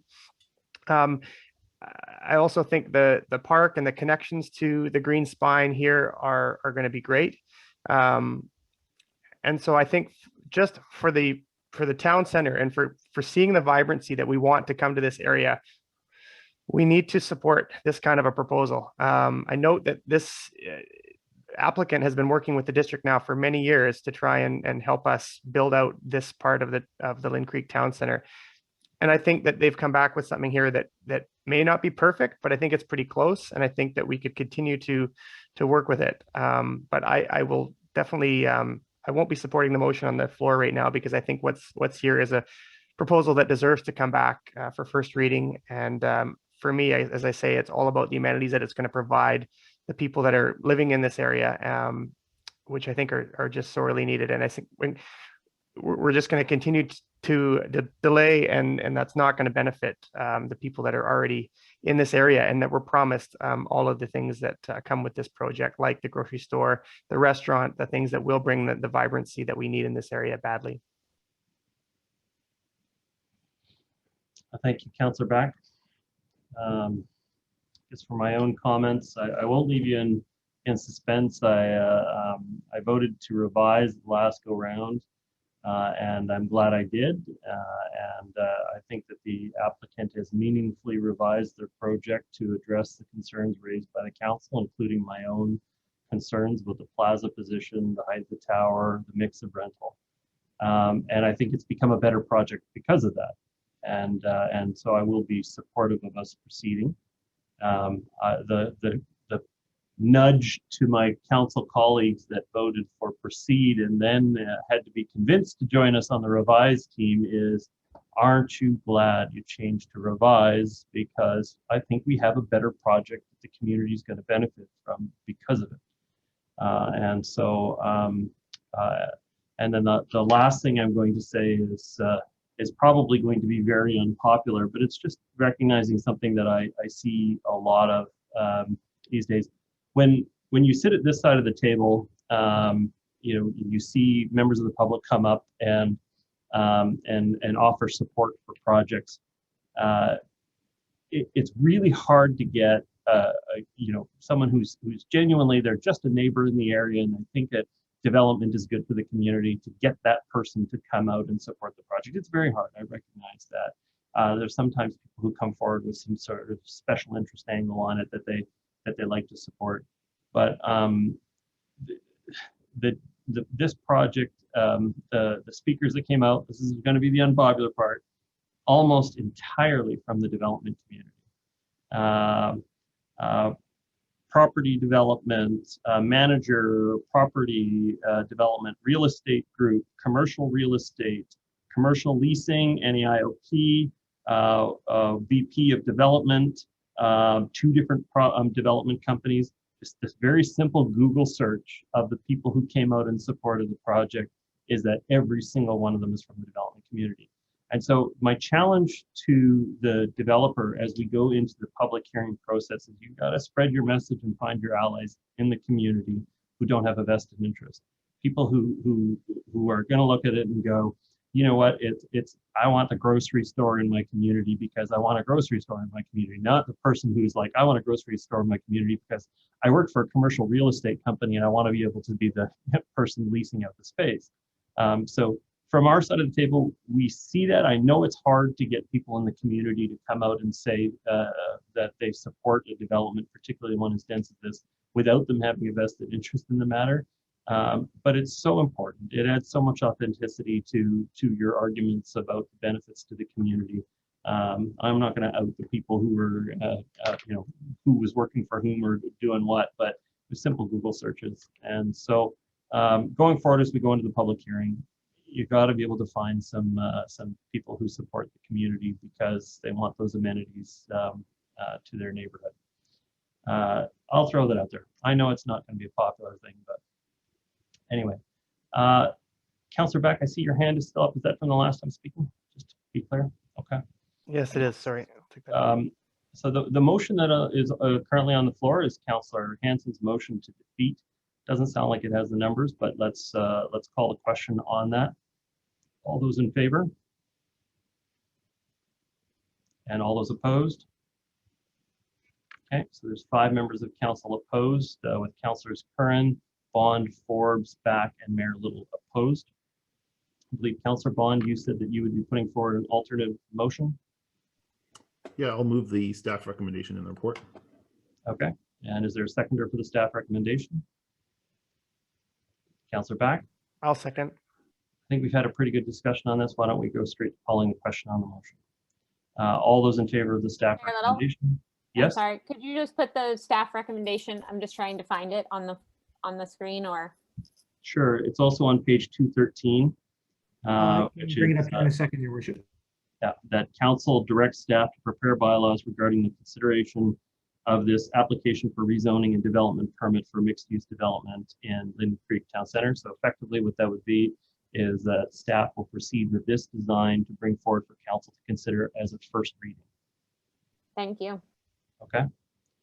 Call a question on the motion. Oh, sorry. Hey, thank you very much for bringing that up. Okay.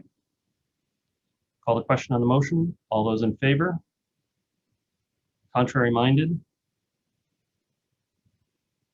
I'm going to count Councillors Hansen, Murray, and Forbes as opposed. Okay. Is that match your record, Mr. Clerk?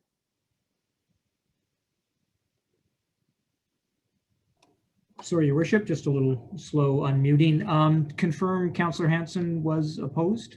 Councillor Hansen's, Murray, and Forbes were opposed. Okay, we've got that. Thank you. Okay, thank you very much. Okay, so I mentioned it before. I know we probably only have a half hour left, but I think it's probably best if I yield to chair to. Your Worship, I know one of the matters, Your Worship, I know one of the matters coming up is my motion in the circumstances, given the stabbing, given the time of day, and given the fact of we're all tired. I would be happy enough to have that put off to the next regular meeting of council. Thank you, Councillor. That's very kind, thoughtful of you. So then with that, 8.7 and 8.8 will proceed, which should be relatively quick, and then 8.9 will table to future regular council meeting. Is that accurate? Thank you. Okay, on to item 8.7, which is Councillor Murray's report on committee terms of reference. Thank you, Mayor Little. I'll just be very brief. It's just to amend the terms of reference for our DNV committees, predominantly to allow electronic participation. Given that we've experienced the Zoom call over the last year, we wanted to be able to allow committee members to come in our district committees through Zoom if it was inconvenient for them to be able to attend in person going forward. And we needed to amend those terms of reference in regards to our existing policies. Outside committees are looking at those policies on their own. The Rec Commission for years has allowed electronic participation, and we also wanted to be able to use it to look at recruitment of committee members, because we have struggled over the last several years, as other municipalities have, with recruiting people to our committees, and we felt that if we were able to allow the electronic participation and telephone participation, that might make it a little bit more appealing and more convenient for people.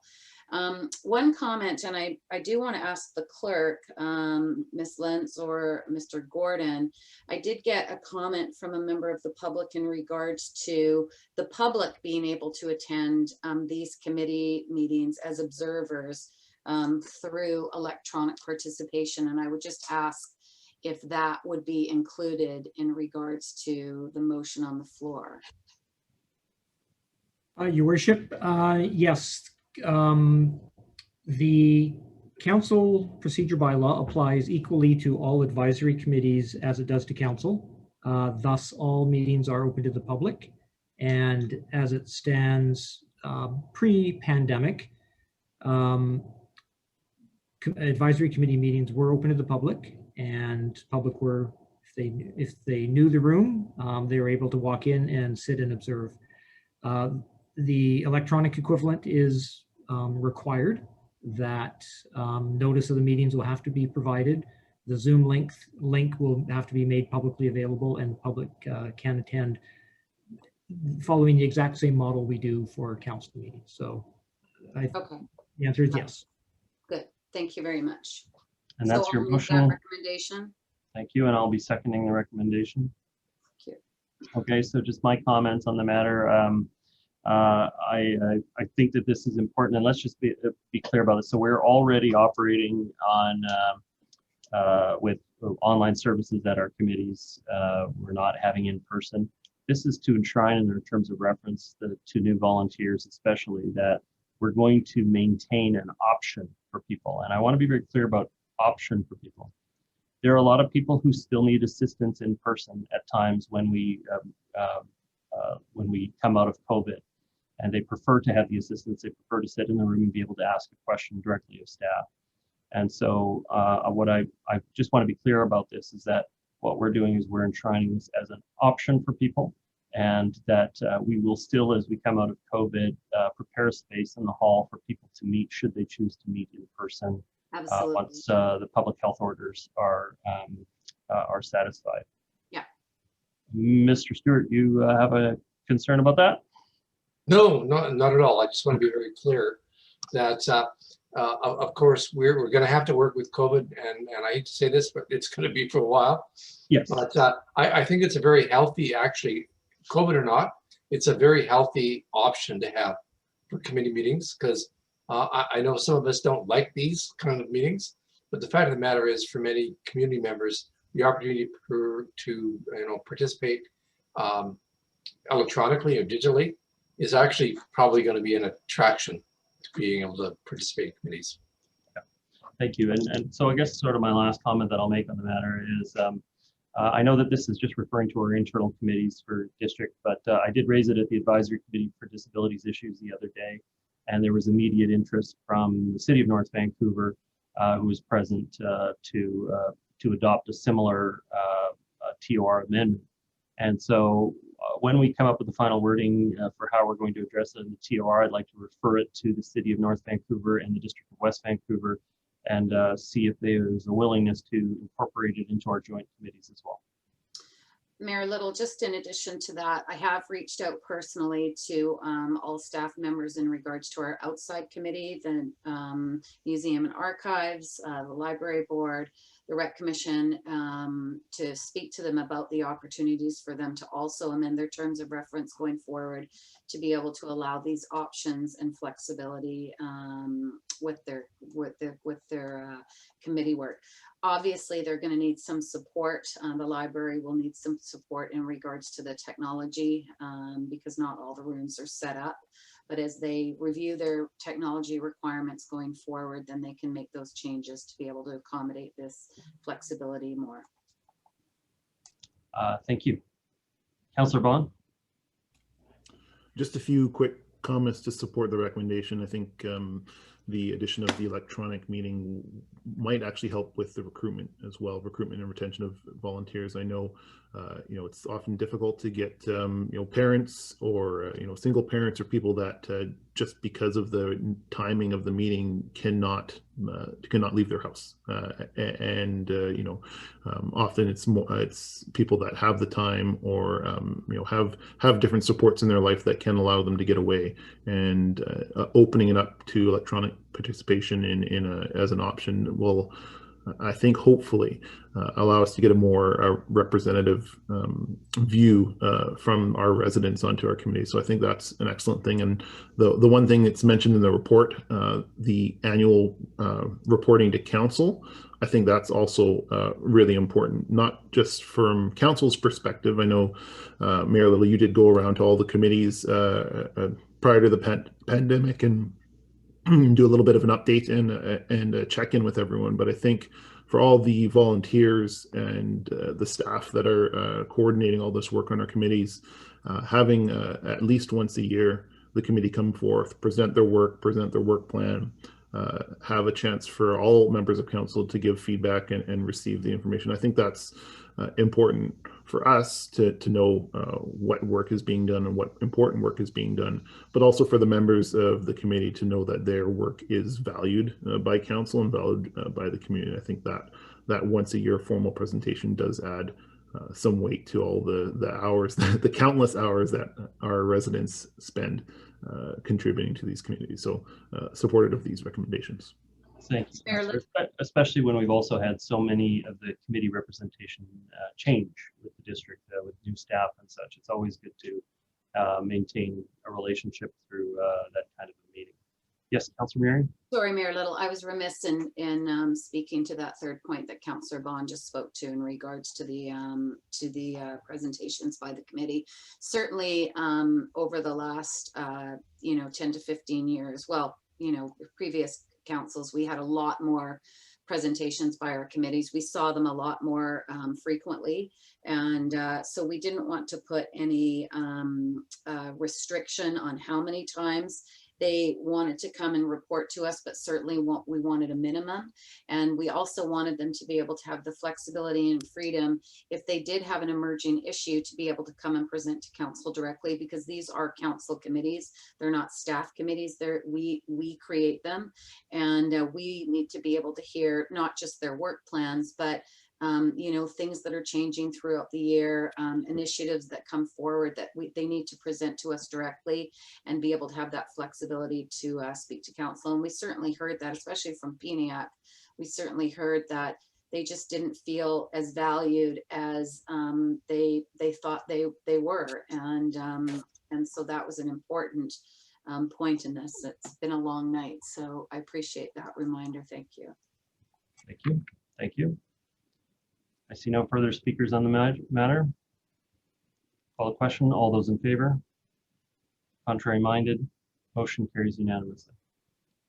The next item is 8.8, and this is about the creation of the Climate Action Advisory Committee. Councillor Murray, it's your report. Yeah, thank you. I'll move the recommendation. Thank you.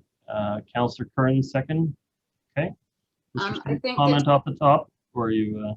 Just that the terms of reference are, laid out. We had a number of discussions about this, and we went back and forth on a few things. I know Councillor Curran worked really hard on working with Ms. Raynor and to bring forward something that was succinct yet flexible. We learned from our housing committee, where we were quite specific in the type of people that we were trying to attract to the committee, that was harder than we thought. And so we wanted to be broader, although we want to try to attract certain expertise to this committee. There was discussion in regards to the term limits, and we are going to be bringing forward term limit policies in regards to committees going forward, and amending some of our committees to allow term limits because we think that's important. Our big projects committee is one of them. And so we did agree that 1 year with a maximum of 5 years on this committee, but it's a new committee, so we're going to see how it works. I guess my position was that, you know, 1 year is not a lot of time to get things done. It's you just sort of get to know each other and get the feeling of the work that you're trying to achieve. But we did agree that we would leave it at 1 for this year, and we can always amend going forward. You know, so there's a broad list of the professional accreditation, the experience and the expertise that we're trying to attract that's laid out, and then the work that they will be bringing forward for council's consideration. So it's an exciting time for the environment in the district. We've done a lot of work, and I hope that council is pleased with the terms of reference that have been brought forward and support the recommendation. Thank you very much, Mr. Stewart. Your Worship, I was just going to mention that this terms of reference has been developed very carefully with staff, and we're very supportive of it. And the terms are really reflective of the fact that there are many issues that we're facing from a climate action environmental perspective. And we want to be able to make sure that we can actually populate the committee with the experts that we need based on the work plan that's in front of the staff at a particular time. So I think this actually is a really good compromise between a staff committee and a political committee. And I think will really work and help us move forward our agenda. I think the other thing that we need to add, Mayor Little, is that we're not adverse to going outside of the municipal boundaries to be able to achieve finding a person with a specific expertise that would be important to be part of this committee. So we have, and we have done that in the past on different committees as well. So we just want to be able to allow that flexibility to exist going forward. Councillor Curran, you're the seconder on the motion. Any comments? Mute.